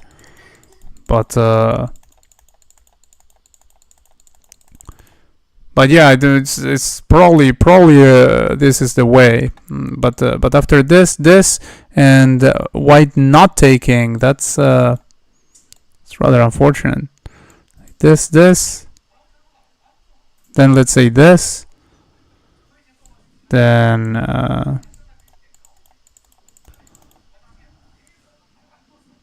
oh no, that.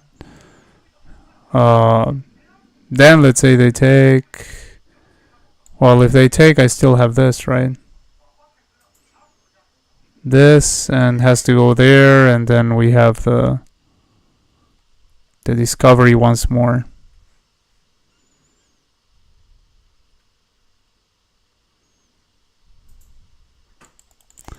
So they can't take it, really. So after this, and... the king still can't move except for taking this. It's completely boxed in. And the other pieces, what can they do? Like this bishop is not like it can do much.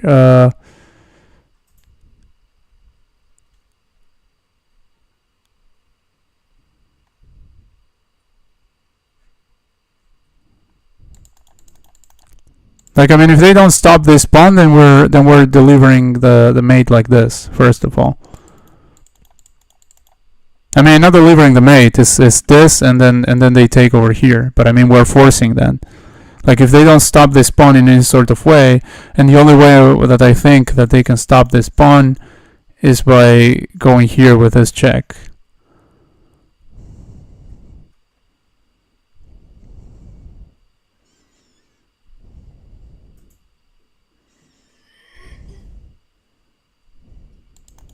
Yeah, I might just go for it. I don't know. Think I'm going to go for it. Boom. Okay. Alright. It was that move. And now we probably have to do this, right? Like, we do this. This is not the line that I was the most concerned about. Although it can end up being the same line. Like, after this, they probably will play here. But I have to be really careful. Like, yeah, man, I have to be really careful. But obviously we have to do this. Like, obviously. Otherwise, what are we doing with our life? Like, if I don't do this, then, like, this king can even capture over here. Okay. Now, how do we capture? Do we capture with bishop or with king? If we capture with a king, he has this one. If we capture with a bishop, doesn't have that one. But we also don't have the mate anymore. But we're gaining the rook. So I think capturing like this. Yeah. Okay, well, that was not the neatest solution. Like, I solved it sort of. I mean, I calculated a lot, but I didn't. But I didn't calculate absolutely everything. Like, it was sort of in doubt that I ended up playing all of that. So here, this is pinned, and there's some nagging pressure over here, but we have a suspicious king over there, and we can give this check. And after this check, the king either goes here or there and just takes. Like, if takes, then there's this, and that's just straight up checkmate, isn't it? Like, this is covered, and no, wait, what am I saying? There's this. The king can go back where he came from. Like, this, and this. King goes over here.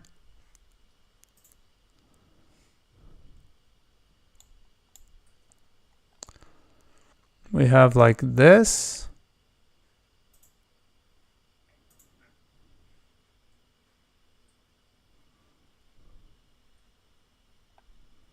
Oh, wait a second. What about this? No, never mind.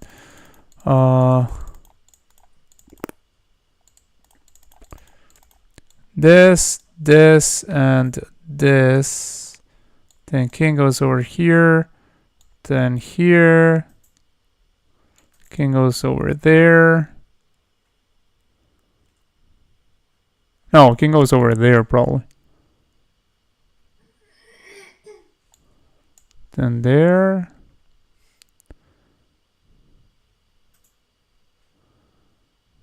Then king goes here. I don't know.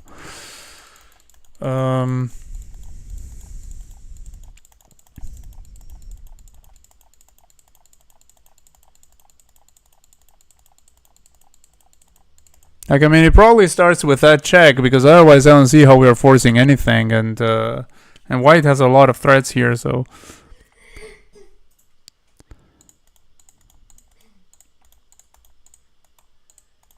I mean, I don't know if a lot of threats, but they seem to be in a pretty dangerous position for us. So, potentially takes, check. And also, by the way, after takes doesn't have to take. But if it goes like over here, that looks very suspicious.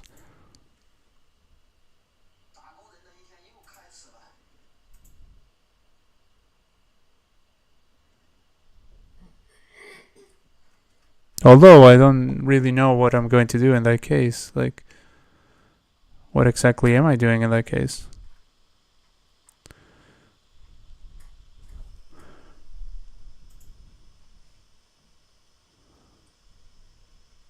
Like perhaps going over here first, and then something like this. Well, let's look first at them taking. I think I'm going to solve that situation much faster than the situation where they are not capturing. Like takes, then check over here.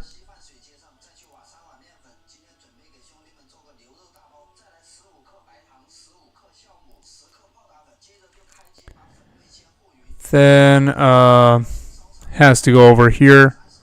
So that's good for us because it's something that we can calculate a little bit easier because it's just only move. And from there, which other check do I have? Like, I mean, I have to save my rook, obviously, so I have to go here, check. And then they can go, like, pretty much anywhere. And that's where it becomes trickier again.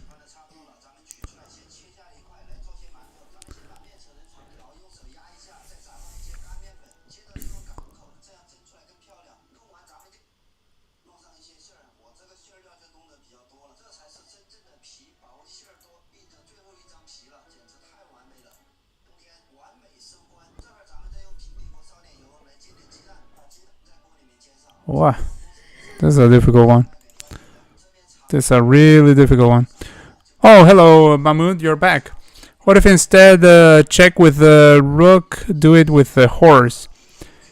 In which part? Like, you mean after this and this? You mean something like this? Yeah. That's more like it. You are right that there, because before at some point I looked at some check with a horse and I was like, okay, but this would be hanging. But in this case, the king is far away, so it would work potentially. So if here, here, and here, but let's not forget that after this they can go here. But let's start like this. Let's start first of all. Let's solve this one. Let's solve this part of the puzzle. Like what happens if this, then if they go like over here, then after this, they are mated, right? Yeah, they're mated after that, so they can't do that. And this, then their other choice apart from coming forward is going over here, where can they get hit by anything else?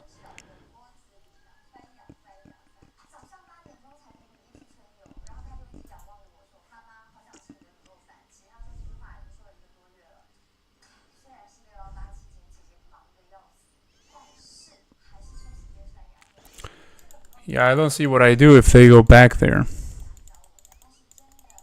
Like if I go here, they go here. If I go here, they go here. And I go there and they go back there, I don't see how I continue. I don't know if you have any ideas, Mahmoud.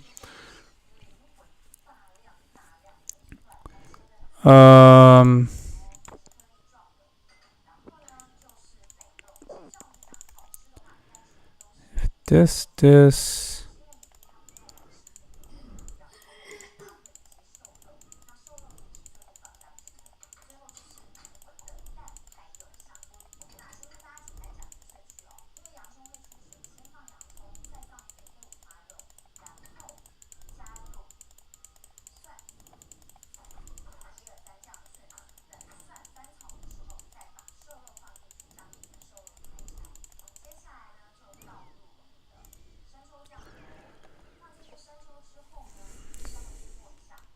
Like this seems like the first move almost surely, right? Like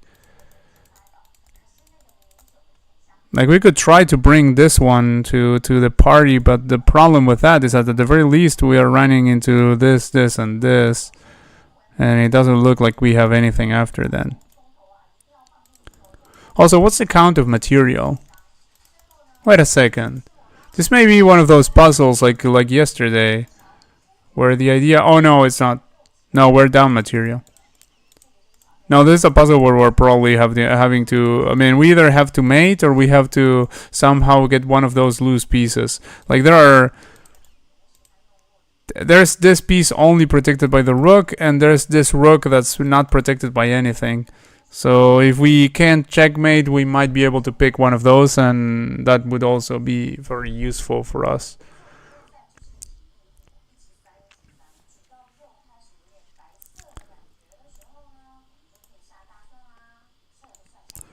So yeah, this puzzle deserves its high rating, because actually it's like it's one of those puzzles where there are forcing moves, but there are many different situations that can be a continuation. Like there's first of all, this can end in many different ways, like can end in material gain or in checkmate, and also it's also there are many forcing moves along the way. Like this again. Let me look at this again. Like this. Then this is pretty much forced, right? This, and after that, then they can either go here or they can go there. Probably here the most resilient, looks like, because in that case they are already threatening to take over here and then take a rook that's only defended by the... I mean, take from here.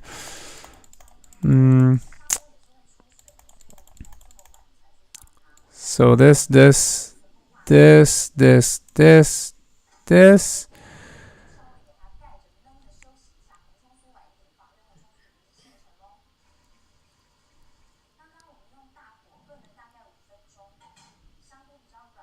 Yeah, I'm not seeing it there. This, and this, like you said. And back here was right. Back here.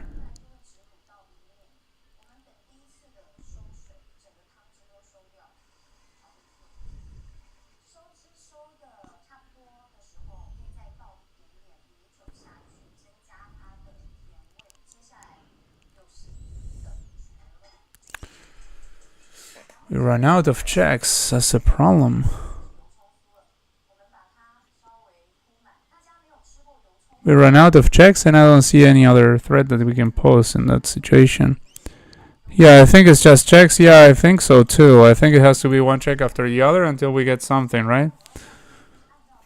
Like, it doesn't seem like we're posing a threat at any moment. That's not a check, because I don't see which threat we could even conjure up. That would be a real threat.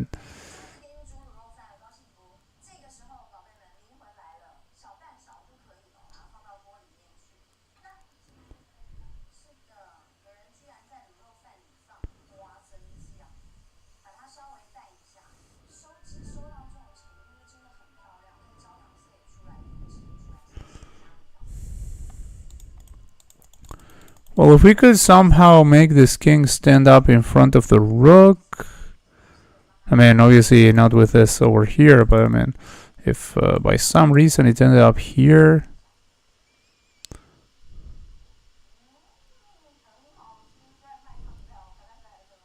No, this rook would still have this square. Because I was thinking maybe we can like sort of trap the rook at some point. Obviously not right now. But no, there's still this square over here. So yeah, it probably is a checking sequence. What you said is losing? Yeah, but don't check. Okay, alright. Yeah, I mean, if what you said, you meant this, and this. Yeah, I think after this, there's probably nothing. But I mean, it's always the same. I arrived to the same thing after the other sequence, like this and this and this and this. I'm arriving at the same thing. So actually, like, one of these things has to be okay. I mean, we're probably missing something in one of these sequences that we're thinking of, and I think it's probably we're missing something in the rook sequence, like here, here, and here, and here, and then something, and we are probably missing it.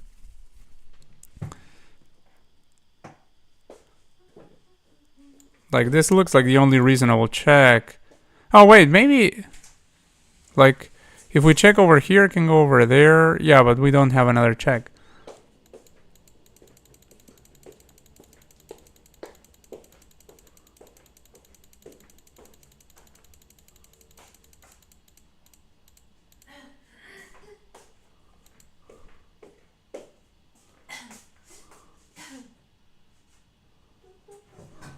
Because I'm trying to think, like, what else can we do that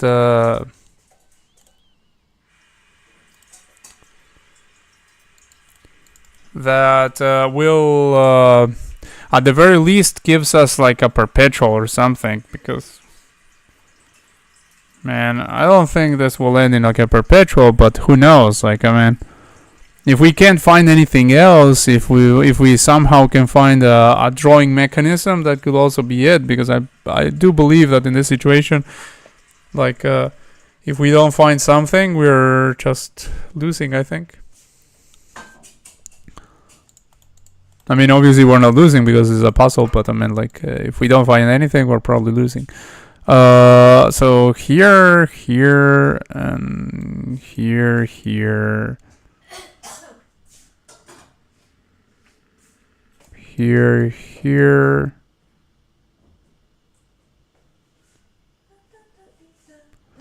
Yeah, I'm not seeing it. Here, here, and instead of checking here, something else. Well, that's the only thing. Yeah, there was this check that you mentioned. Then goes here. Then we really don't have another one, huh? Can we do like a combination or something? Like here, here, I mean a combination of the two themes, like this. No, I'm not seeing it. Really not seeing it. What if we, at some point, bring this knight over here? Like, does it offer some prospect? Like, first of all, they can just take over here and take over there. But, I mean, let's say that... that we bring this knight and we don't care about that, like we allow them to like take over here or whatever, and then we let's try to conjure up something by moving this knight over here, which brings another piece to the fray.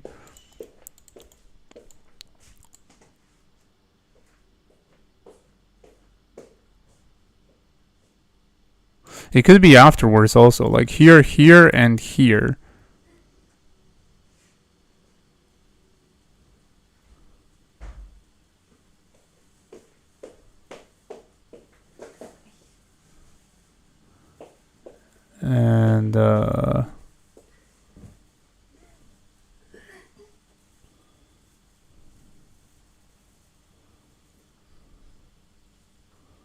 And yeah, of course, in that situation, if the king, if we got like over there, we have to. No. You absolutely can't check with. Don't check with the computer, man. Like if you want, we can just throw something in here and just lose it. But don't check with the computer. Like if you want, we just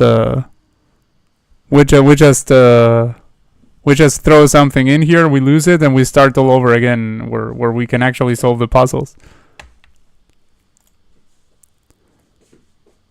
Take pawn and rook b2. Wait, but is that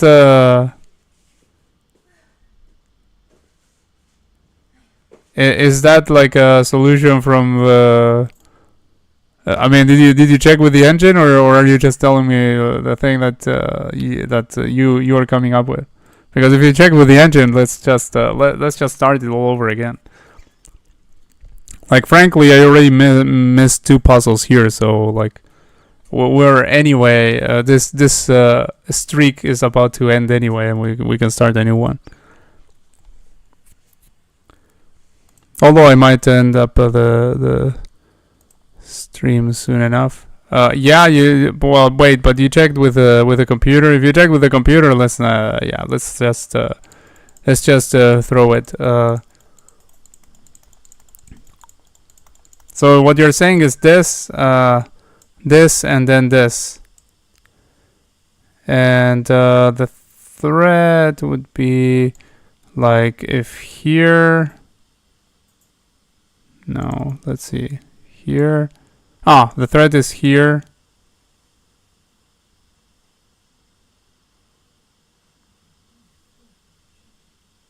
Like first of all, we're cutting off the king over here. So boom. Then after this and this, that's mate, of course.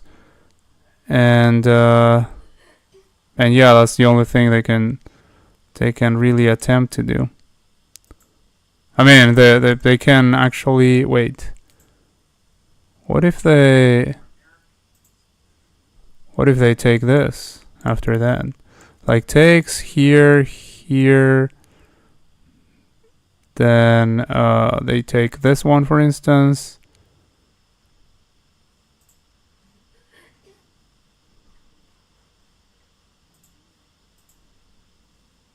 Well, if they take first, then we just take it. But if they don't take first, like let's say here, here, here, and then let's say we get another. Well, we can't. Yeah, let's say we get another move that they play whatever. And then we go over here, and oh yeah, if we get another move, yeah, that okay. And if not, then we take over here. If they take over here, we take like this. We still protect that. So yeah, that must be the solution, right? But I mean, if you checked it with the engine, which I think is which is what I think you did, and then let's just throw it and let's start a new one. But well, at least I understand it, like why, like this, and this. Then we're cutting off the king completely because it can't go here, and we're cutting off this, and we are if here like this is all like back rank mate because we have the bishop over here and we have the pawn defending this. If they take over here, they are giving up material, which is probably what they will do because they don't want to get mated, and that's what's going to happen. They're going to give material in one of the ways in which they can give the material. But yeah, I mean that's that. But I also don't. You checked only. Yeah, I know you checked only the pawn and the rook b2, but that's it. Like. that's just the solution. Like I mean, we don't need any further from that. I mean, the pawn move we found that one it's 100 like 99% what we were going to play. Like we weren't even considering anything else on the first move. But yeah, like I mean, I might have mentioned this one, but I mean, in general, I considered it like the idea to see what the concept would develop into, but later on if we play it. But basically the idea for the first move was always this one. But this move, yeah, we definitely didn't look at that, and that's a very important concept. Like after this and this and this, like the creating a mating net, where the king has no escape. Like it's weaving a mating net in the middle of all of that. So. Interesting. And by the way, that's not considering the fact that they can go just here. But yeah, about that I wasn't so concerned. I left that for like the last thing to consider. Like if here and here, then I mean, I thought about something like this, hitting this one, and then coming over here or something. Where again we have sort of like a mating net. And I think that's that. If they go over there. But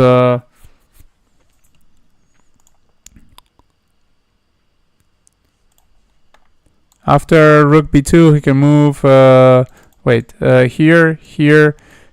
You say he can move king a5. So over here, yeah. If he moves there, he gets. Let me see. Wait. We go here, check him. No, because he takes his pawn. Never mind. Wait. Takes. Here. Let me see if we find that one. So this check over here would be supported by the rook there. And can't go over here and can't go over there, so it has to go here. And after that, we give this check, can go back here. So that's not working. Whoa. Okay. Let's see. This.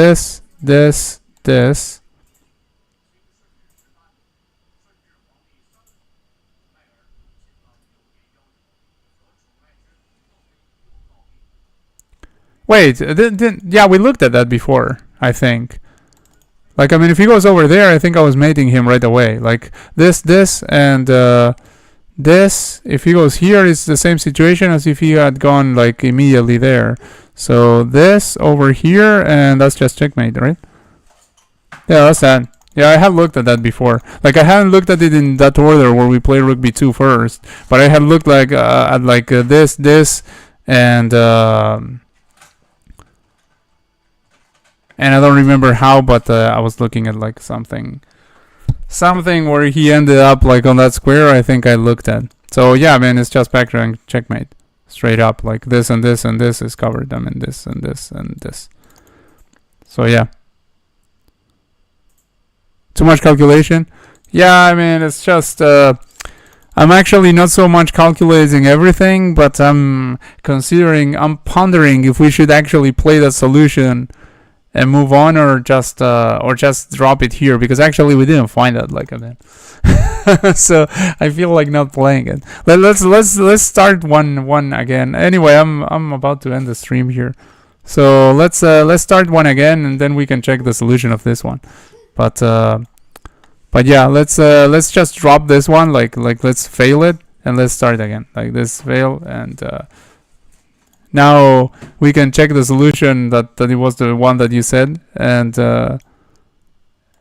then yeah, and they give up material, like I said, and that's it. Yeah, but in that case, let's look with the analysis to make sure that the calculations were correct, so that at least I get that.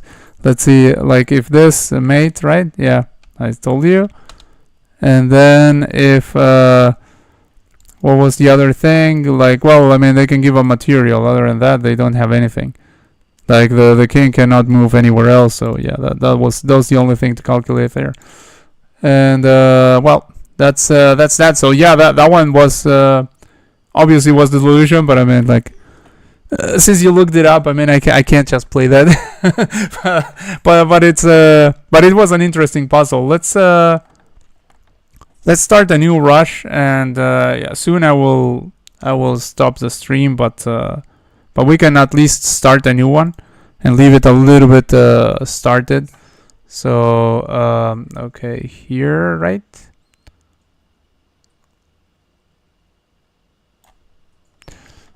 This back rank mate, this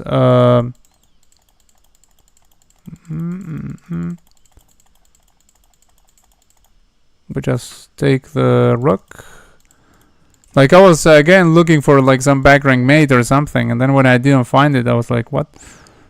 Because all these puzzles are basically back rank mate at the beginning.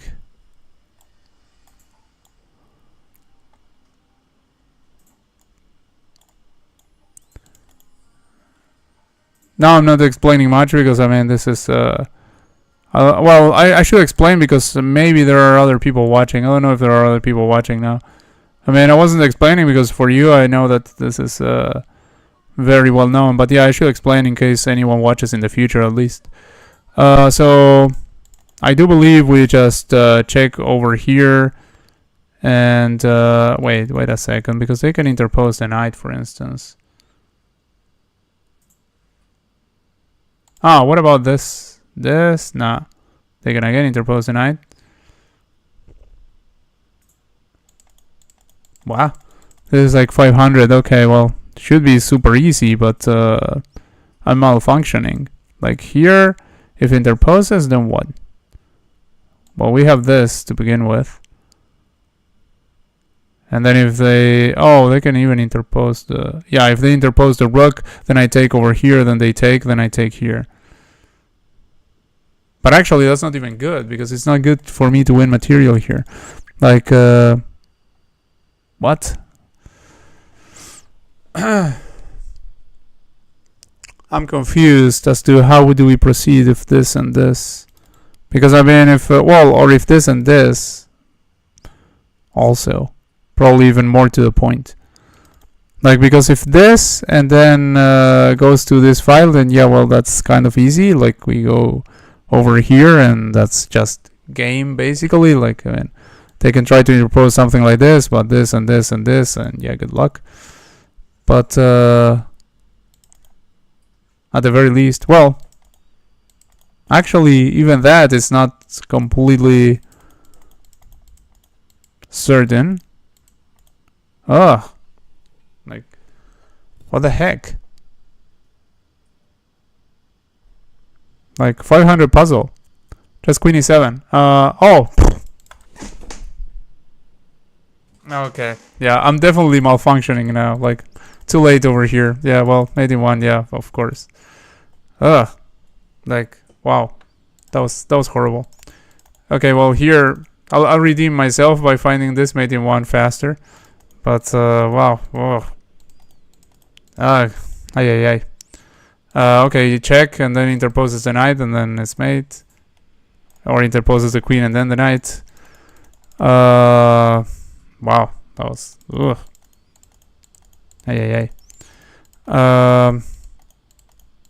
Okay, so... So... Like, rook under attack can go back here, offer a trade of rooks. If they trade the rooks, then we should be the ones to march forward first, right? And if doesn't trade the rooks, then let's say they take over here while we start pushing, and basically good luck to the opponent. So I think it's that. I hope I'm not missing something crazy again. I mean, crazy easy. Well, at least there's no mate in 1 in this one for sure. But wow. Okay. D6? You mean D6 right away? Takes, goes here, and then we can't, they can't stop because the king is stopping it. You're right. They can't bring the rook to stop anything. Oh, yeah, interesting. Wow. Okay, this one... That 100% wasn't a 500 puzzle. Like, what the heck? Like, I mean, it's not that hard, but I mean, I did consider for a moment. I'm going to tell you the truth. I did consider d6 for a moment, but I immediately discarded it because I mean, this was a 500 puzzle. But I guess I have to think about all the options. Like that was crazy for a 500 puzzle. Absolutely insanely crazy. Okay, I can take here, then take here, then take over there. So it's about that.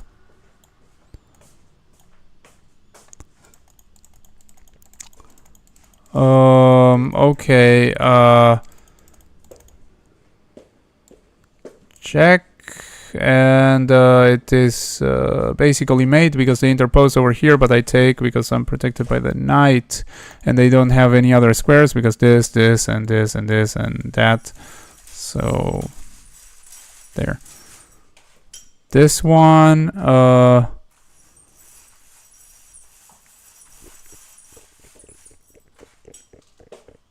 I can go here, sacrifice this one. They take, I bring the other rook, and then it's just mate. So this one is begging for me to play here, basically. After which, something like this.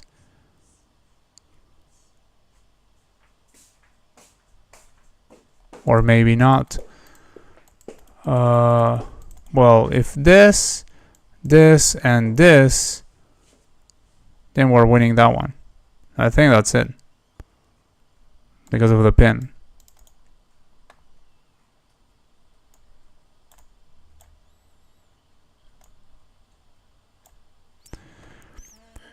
And this one, checkmate D1.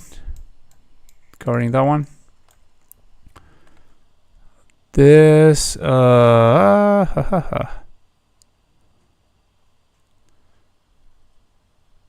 We're about to get cooked, so that means that we're going to like deliver some form of something. Oh wait, we have a free rook there. So that's it. Free rook. That's that, and we cover like this so we don't get forked. That, and again we cover like that, I think. And they run out of checks, right?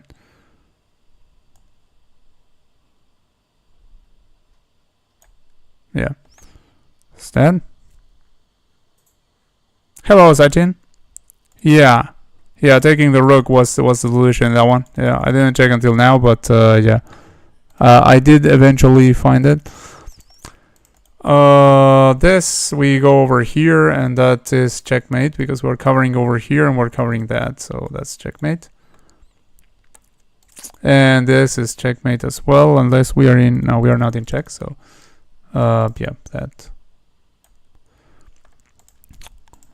Like, some of these puzzles are like super easy, and some are really tough. Never mind, I mean the one where I missed mating one, that one was really easy, but yeah, I just malfunctioned. But some of them are like for the rating are really tough. Like not if you don't consider the rating, then it's not tough. But I mean that puzzle about playing d6, like that for a 600 or 700, like that's just insanely crazy.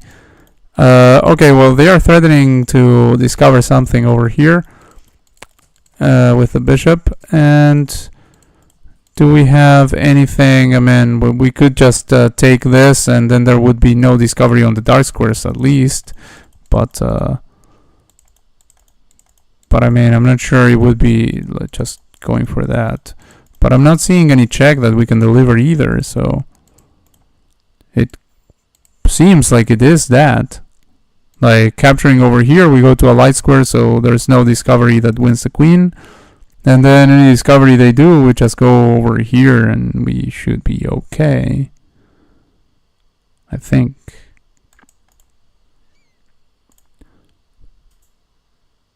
Yeah, free bishop, right? Like, yeah, that's that.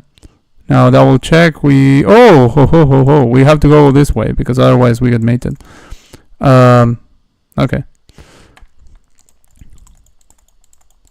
Like, I mean, I did see the free bishop, but I was looking to see if there was, like, any trick with it or anything, because, I don't know, like, again, these puzzles are sort of like, a little bit all over the place. So, here we can take this one takes, and then we can fork and win this. And it has to be that, because we're still in the low-rated puzzle, so should be that. This, we have this and mate.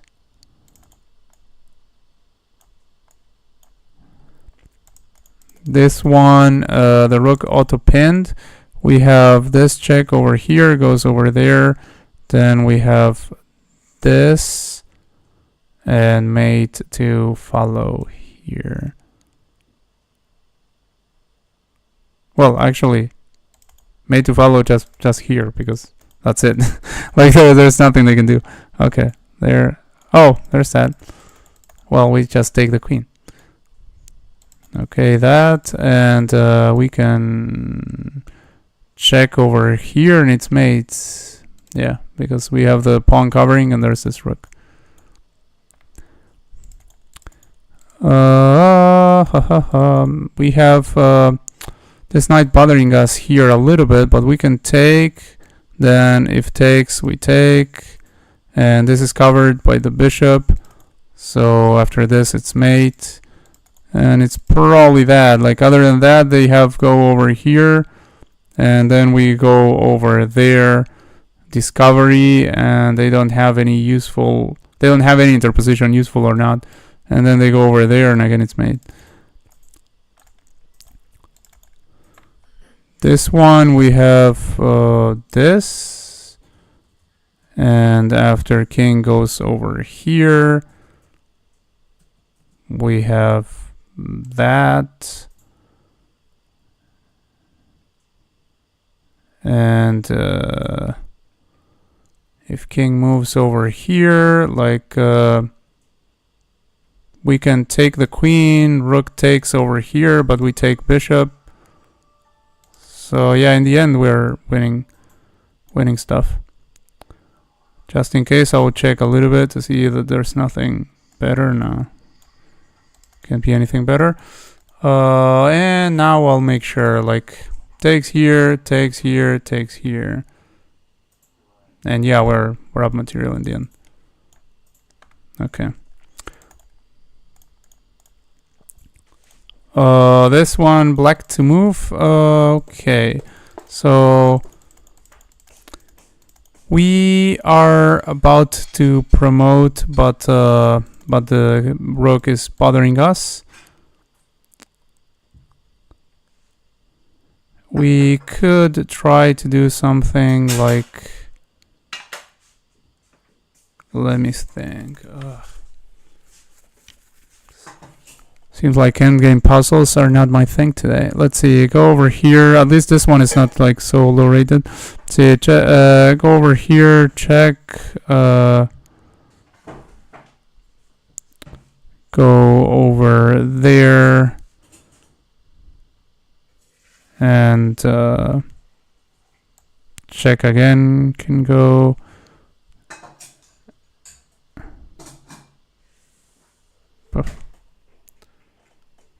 We go over here, check again, go here, then we're going to go there and there. That might be it.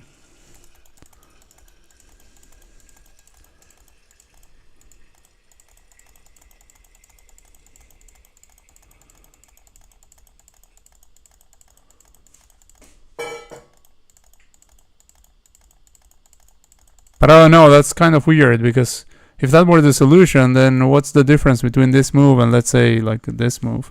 Like, we're basically aiming to do the same thing.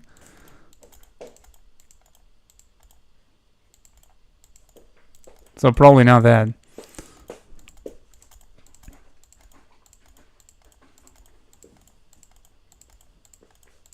Oh, we can do this. Check. Then wherever the king goes, we go here and we build a bridge right away. What am I thinking? Ugh. Okay.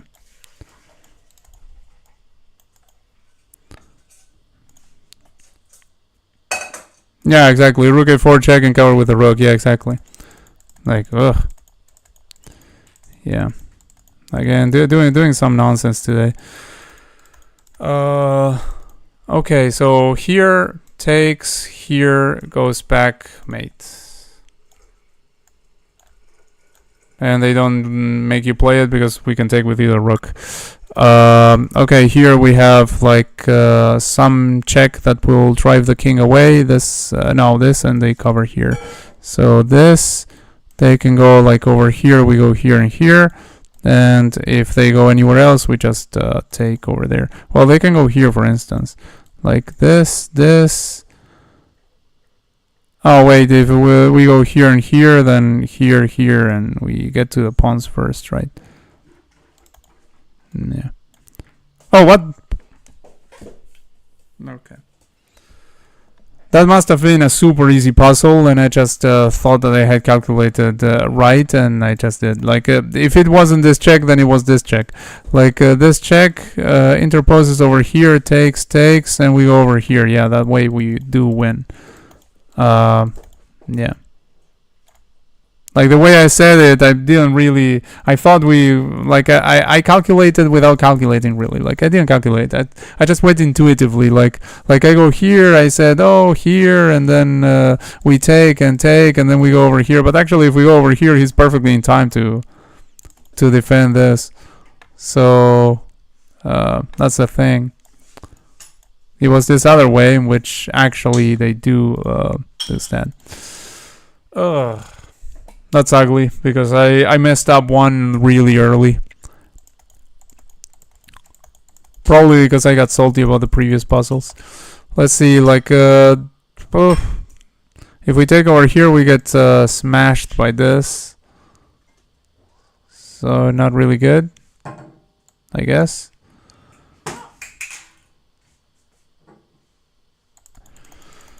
And, if we go like over here, this doesn't work because there's a queen there, and this doesn't work because there's a pawn there. So this, and we are threatening checkmate in one.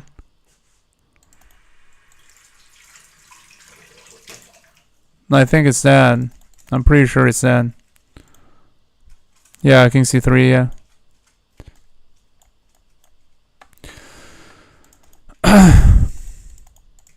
I'm honestly not checking the chat until after I come up with something, but it must be looking like I'm looking at the chat and then pretending like I'm finding something, because like as soon as I look at the chat, it just says a solution. So like it's, but yeah, good job, guys. But I was thinking about these puzzles. If you do believe me, like I look at the chat after I like either come up with a solution or get absolutely stomped, and then I look at the chat. So let's see. We do have this takes check, goes over here and here, and that has to be it. Sack the queen, the nice check, yeah.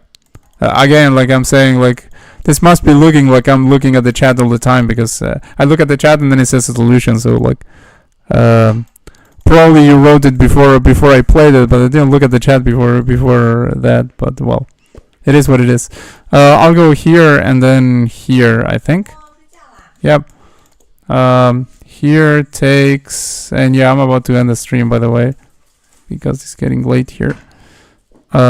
Here fork, and that should be it. Like here. Like a lot of times I take a little bit of time extra also, because I want to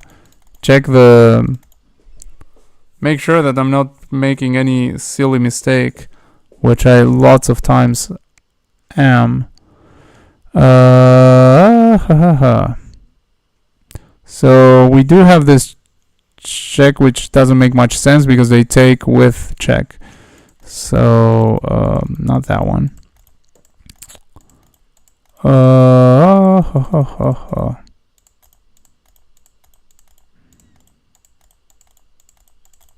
Wow. Oh man, I'm doing really poorly here. Let's see.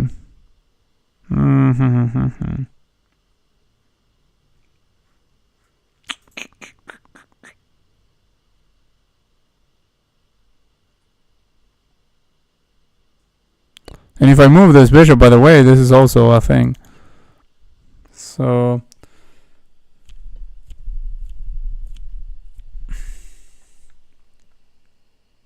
is it just a defensive puzzle, or are we just trying to defend against whatever might come our way?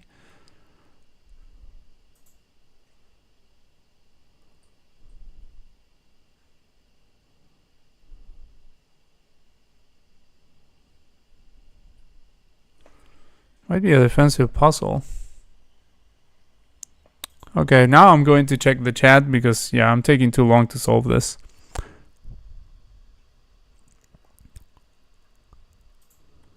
Oh, okay. Now you guys are talking about rating.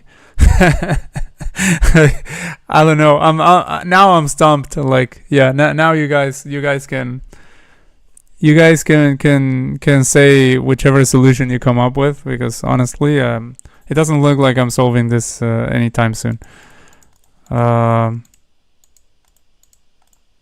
Man, there are two attackers on this, so at the very least there's that going on, which doesn't seem too nice for us.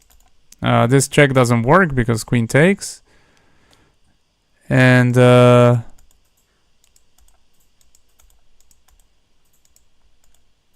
if it worked for anything, because even if queen didn't take, like, what are we going to do? Like, we can't go here because it's covered by the queen, and even if we could go there, then the king would escape over here. So, like, there's absolutely nothing with that. Like, it's just a check. Taking over here takes, and then I don't know, black resigns. We can go over here trying to overprotect that. And what's the count? Like, yeah, we have, let's see, how many pawns? Same number of pawns, same number of pawns. 2 rooks for the queen. So yeah, we are okay in terms of material. It's probably a defensive puzzle. There's this about to fall, by the way. Also. Oh, we could go here, right? We could go here, and we're hitting this one. And it's trapped. It's trapped. The bishop's trapped. Okay, that's it. Yeah, that's that. Okay, they go over there. They hit this, which is already protected. This check doesn't do really anything. First of all, we can take. So we take here. Takes there. We take here, and that's it. Yeah. Oh, and yeah, now I know you guys had already said it in the chat. Like, okay, yeah, good stuff there, guys.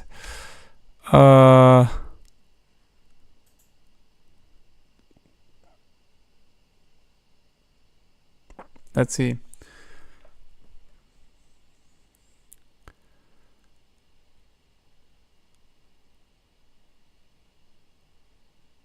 Let's see. So we have this bishop sack with check, but I'm not sure if it leads to anything. Oh yeah, it leads to something. Bishop sack with check, and then if king takes, then we're going over here and we're picking up a rook. So at the very least we have that.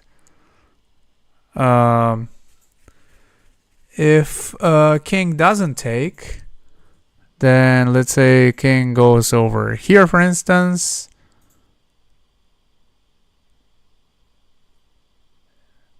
Then what?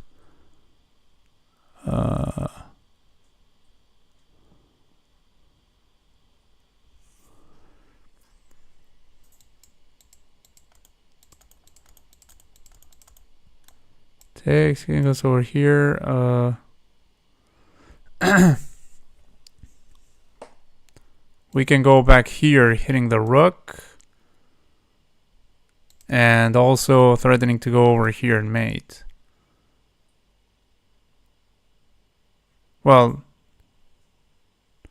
yeah, no, yeah, sort of.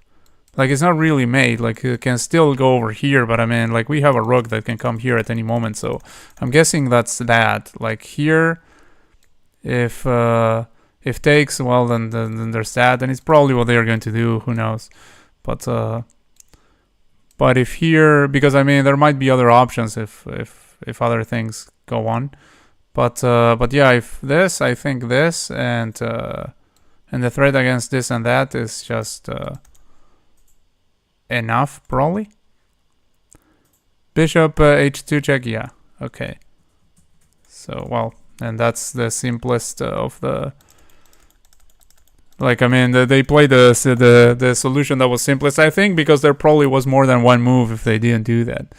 Here we have this, luring the king over here, and we have this fork. So this one is way simpler than others that we have faced in this same one. And let's see. I think I'll do until 35, and then I will stop because it's getting really late. Actually, I should have stopped already. Like today is super late. Black to move. Okay, so Jesus. What? Okay, resigns. What?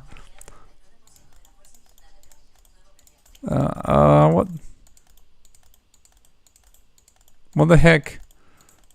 Like, what the heck? What's the way forward here? Okay, I'm going to check the chat before thinking too much, because you guys might have already found it. Okay, no, not yet. Okay, I'll check in like a few seconds again, because yeah, you guys are finding them much faster than me today. So I don't know. I don't know what I would do here. Like, the pawns are rolling, and oh wait, here, threatening mate, and the king is completely trapped. Okay, yeah, it's that. It has to be that.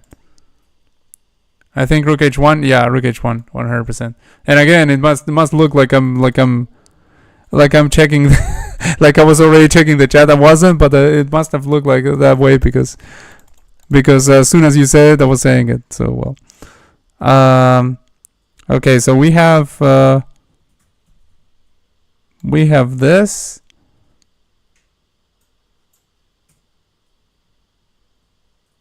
And we have that. I mean, that are like forcing moves. I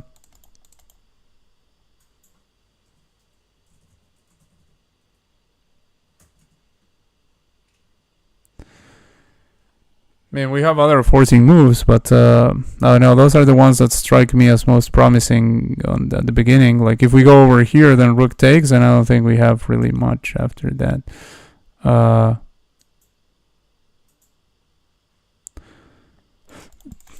Well, if here rook takes and then takes over here and then check, for instance, that could give us some sort of advantage. I haven't counted the material, but I mean, like, at the very least, we would make the king go to an awkward place, but I don't think that's that.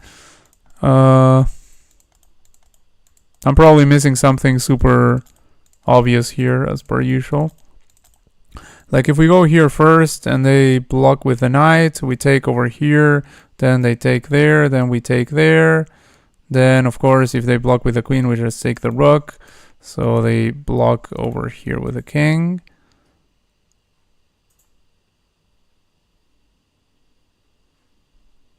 But then what? Okay, let me see if you guys are saying anything. Bishop b4 and queen e4. Bishop b4 first, and then queen e4. So bishop b4. Yeah, but what if knight interposes? Like, bishop b4, knight interposes. If I take the knight, then takes over here, then takes. Yeah, I mean, that's a pawn, yeah, but I mean, as long as they don't block like this, like if they go like this looks horrible, but I can't say much more than looks horrible. Like, looks horrible might not be enough for me to win. So let me know what you think about when they do this and this. I mean, when we do this and they do this, like, how do we proceed from there? If we start with queen e4, they might just block like with a bishop or something.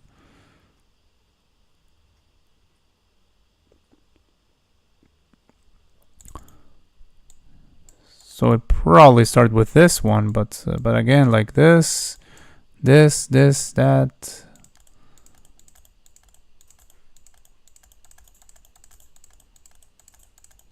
King goes there. Ah, queen goes here. Okay. Yeah, again malfunctioning. Like, yeah, queen goes here and that will be mate, so they can't do that. So yeah, bishop b4, knight interposes. Oh no, wait, never you mind. Never you mind, because the bishop would no longer be there. Like, boom, boom, boom, boom. And we can't even go to e4. What am I saying? Like, I have my queen over here in the line. Like, here, here, here, here, here. I mean, here, here, here. King goes here.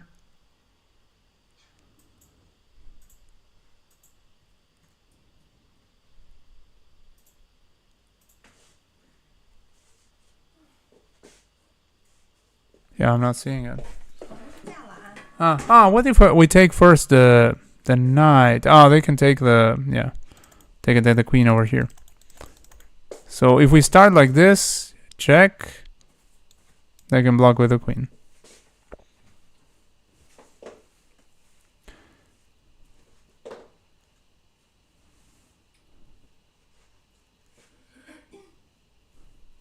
Yeah, I don't know, like some sequence of checks and captures. Oh, hello, Busy Wonder. Nice to see you. Am I winning? No, I'm not winning, definitely. I just missed a couple of very insanely easy puzzles. And yeah. Well, no, I didn't miss so many, actually. Actually, I missed like one, and then I took very long in solving others, but I didn't miss so many. But before that, then there was, or I missed two. Yeah, something like that. But yeah, before that, like we were on a streak, pretty long streak, and then we didn't find a solution to the last one. Well, actually, we didn't, but we didn't play the wrong solution either. It's just that we got like frustrated with the puzzle before that happened. But yeah, this one I don't know. Like, I mean,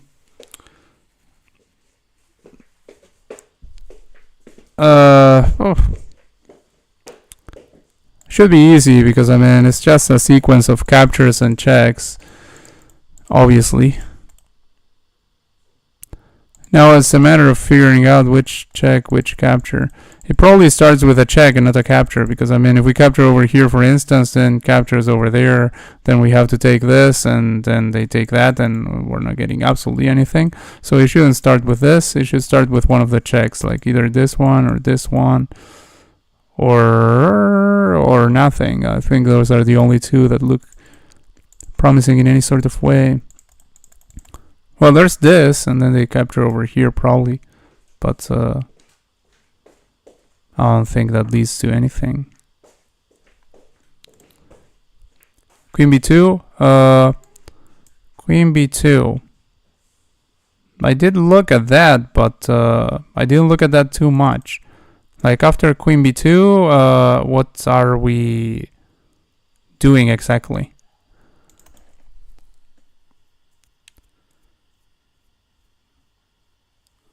Oh, if we Queen b2, we're threatening this one, right? Yeah, we're threatening this one, and in this case, the interposition with the knight does no longer work. That's what we're doing. Okay, makes sense.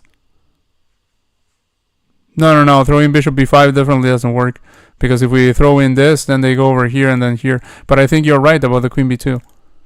Queen b2 and then go over here.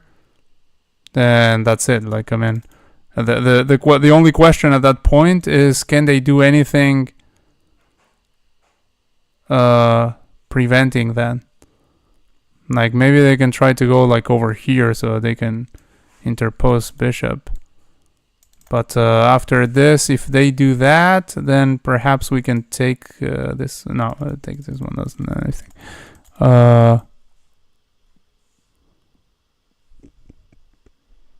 Yeah, I guess this and this would be probably the sort of test of that. Oh no, that wouldn't be the test of that, because we mate over here. He can't move this one because we mate. Yeah, here, and yeah, it must be that. Yeah, here and then here. Like I don't see anything they can do that's going to stop the plan of going over there afterwards. So I'm pretty sure you're right. So I'm going to play that. Oh, it wasn't? Okay. But, yeah.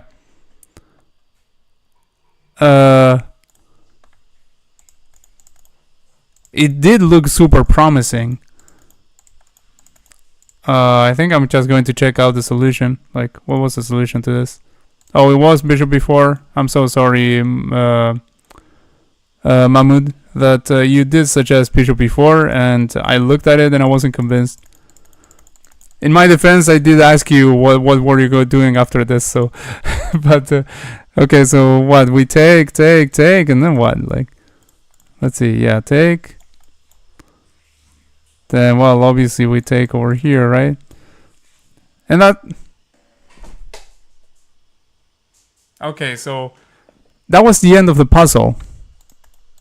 Yeah, I forget that we're looking at puzzles that are relatively high rated. This is a 1900 puzzle, so okay, like what is it? Like we make the count and we're winning a pawn. Like, okay, like, all right. All right, like, well, I was going to leave around that puzzle anyway. When I said like 35, but. Yeah, I know, like it's just I forget that we're looking at puzzles that are a little bit high rated, so like winning like one pawn or doing something like that might be the solution actually. So like I looked at that whole sequence, I just wasn't convinced that that was a solution to a puzzle. I was like, yeah, well, what are we doing there? And by the way, I need to check what was the reply if we went queen b2, because for me that looked promising when you said that. I mean, that looked so promising that I looked at it a little bit and I was like, okay, this is all right. Oh, there's 97. 97. Over here. 96. Oh, crap. Okay, well, let's not go over there. Let's go over here. Here. Bishop e2. Okay, and the king will escape over here. Ugh. Okay. I mean, I have to say that queen b2 that you were suggesting was looking promising with this coming. I mean, the refutation wasn't that simple. But well, it is what it is. Like,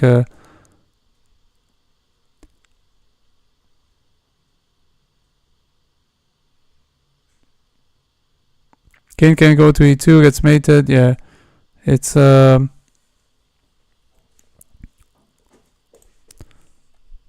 wow. Well, I said I would leave after 35, and we missed that one. So let's do this one, and let's see. So we have deep freeze on this side of the board. We do have to be careful about this pawn though, which is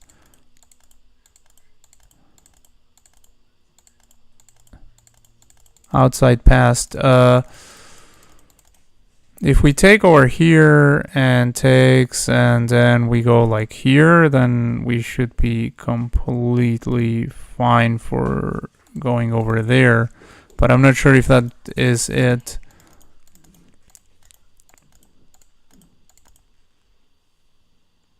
If we were to like push over here, then pushes. I don't think there's anything with that, because in the end they have more pawns over here. So probably not that. Okay, let's see what you guys are saying. You guys are not saying anything yet. I think this, and then goes over here to here. I'm not sure if they have to take though. That's the thing. And can they start something weird here? Like something like this, or something like that. No, because we still have that marches really fast, right? And that doesn't promote with check, so I'm not even calculating like really. I mean, I'm just looking at it very intuitively. Okay, if you guys don't object to it, then I might just play this and go to sleep. if that doesn't I mean, whether this wins or loses. But if you guys want to like think about it for a couple of seconds longer, I'll leave you to it. I just don't feel like calculating too much anymore. Just but I have to say this is a good exercise. Even if we calculate and we fail at calculating, that's still a good exercise, because trying and failing is like is something that turns to it tends to stick into your memory. Like if you try something, a problem for a very long time and you can't solve it, and then you see a solution, then that might actually stick into your mind. Unlike if you just look at the solution right away. Take the B pawn. Okay, well, I'll do that. Boom. And yeah, I think this is the only sane thing to do, right? Wait a second. No. There are two ways there. Actually, there are several ways there, but one of them shields the king. If we go over here, then the king is not shielded in any way, so it might come. If we go over here, the king can't come forward. So the second move is actually a little bit less intuitive than the first one. I think it might be this. Because if we go here, then here or here, then let's say, I don't know, here.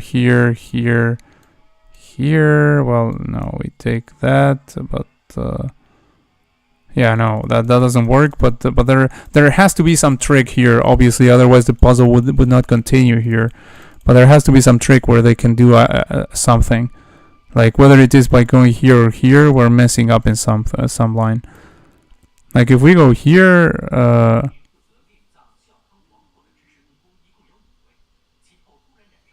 what can they do? Like it doesn't seem like they can do anything. King d4 allows that whole g6. I don't know if it's that bad. That's bad. Yeah, here's the best one. Oh, you mean if we go up, he can create a passed pawn? Like if we go here, then there's the weird sack over here. That's what you guys are saying. Like here and then because if we are going like there, then we take this pawn. But if we are going like here, then this, and we pretty much have to take over here. Wait, no. But no, wait. Because if here and they go here, then we go there. But they can go here. Then we go here, then they go here. Then we go there, then boom, boom, boom, boom, boom. Yeah, could be. But I mean, aren't we faster over here? Like, boom, boom, boom, boom, boom, boom. Well, we both promote, so it's a draw probably. But yeah, that's probably it. We probably can't go there because of that, so we probably have to go here. So that, what was it? Like the sack line was like here, and then here, and it doesn't work. So yeah, it's probably this one. What if the king can go after your pawns? Yeah, I don't think this king can get here in time. Like I think we definitely get to this before. That's why I was considering the shouldering here. Like I thought, oh, maybe it's this instead of that.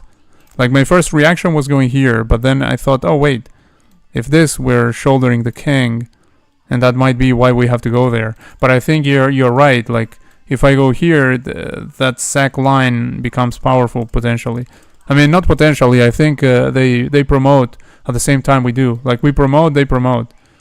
Like if we promoted with check, it would be a different thing. But we don't promote with check, and therefore they promote, and then that should be a drawn endgame at the very least for them. King e3, king c4. Is there a chance of your pawns getting taken? King e3, king c4. I don't think so. Like go over here, or whatever. Then go over here, and oh no, king comes over there, for instance. We take. If they at any point push here, at that point we can't do that because we take over here, and the king is not going in front of our pawn. So even if though it's a rook pawn, we can still shield and just promote. So I think it's completely fine. I'm going to just play it. Boom. Okay. Alright. Yeah, sorry guys, because it's getting late here. So, oh, hello, Myth. You just arrived when I was about to end the stream. But, yeah, sorry, guys, that I didn't have more patience to look at this. But yeah, it's really late here.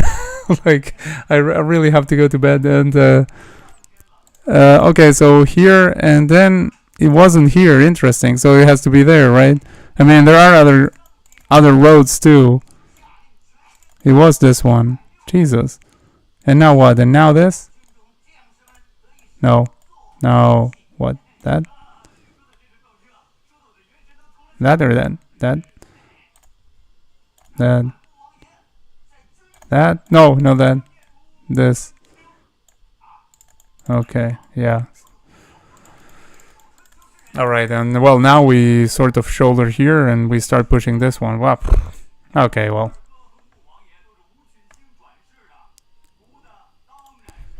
That shows how endgames are complicated, are more complicated than they seem a lot of times. So here, if we had gone there, then king c5 or king c4, like you said. Yeah, he does get 2 pawns eventually, like you said. King d4, then king g5, then king e4. Then if we take over here, and we have to take, then f4, then we have to take, obviously, then they take, then we take, then they go over here, and they are in time, actually. Yeah, this is one of those scenarios. This is a very interesting scenario. Like, I saw this before. This is a scenario where the king doesn't get in front of the king, but it can shield the king forever, and we can never step out and let the pawn promote. Like here, then if we go here, and if we go there, obviously we're repeating the position, and if we go there like this, and if we at some point decide that we're going to start like pushing the pawn over here, then the king just moves here and here and here and here, and that's stalemate. Like, it's just crazy. But yeah, that was what was at the end of the line. Like, again, I didn't feel like calculating. Like when I saw that the king couldn't get in front of the pawn at the end of the line, I thought, well, we go here and then we and that's it. But we couldn't go. So yeah, that was that. So yeah, that's a stallion. Simplest pawn endgame. Yeah.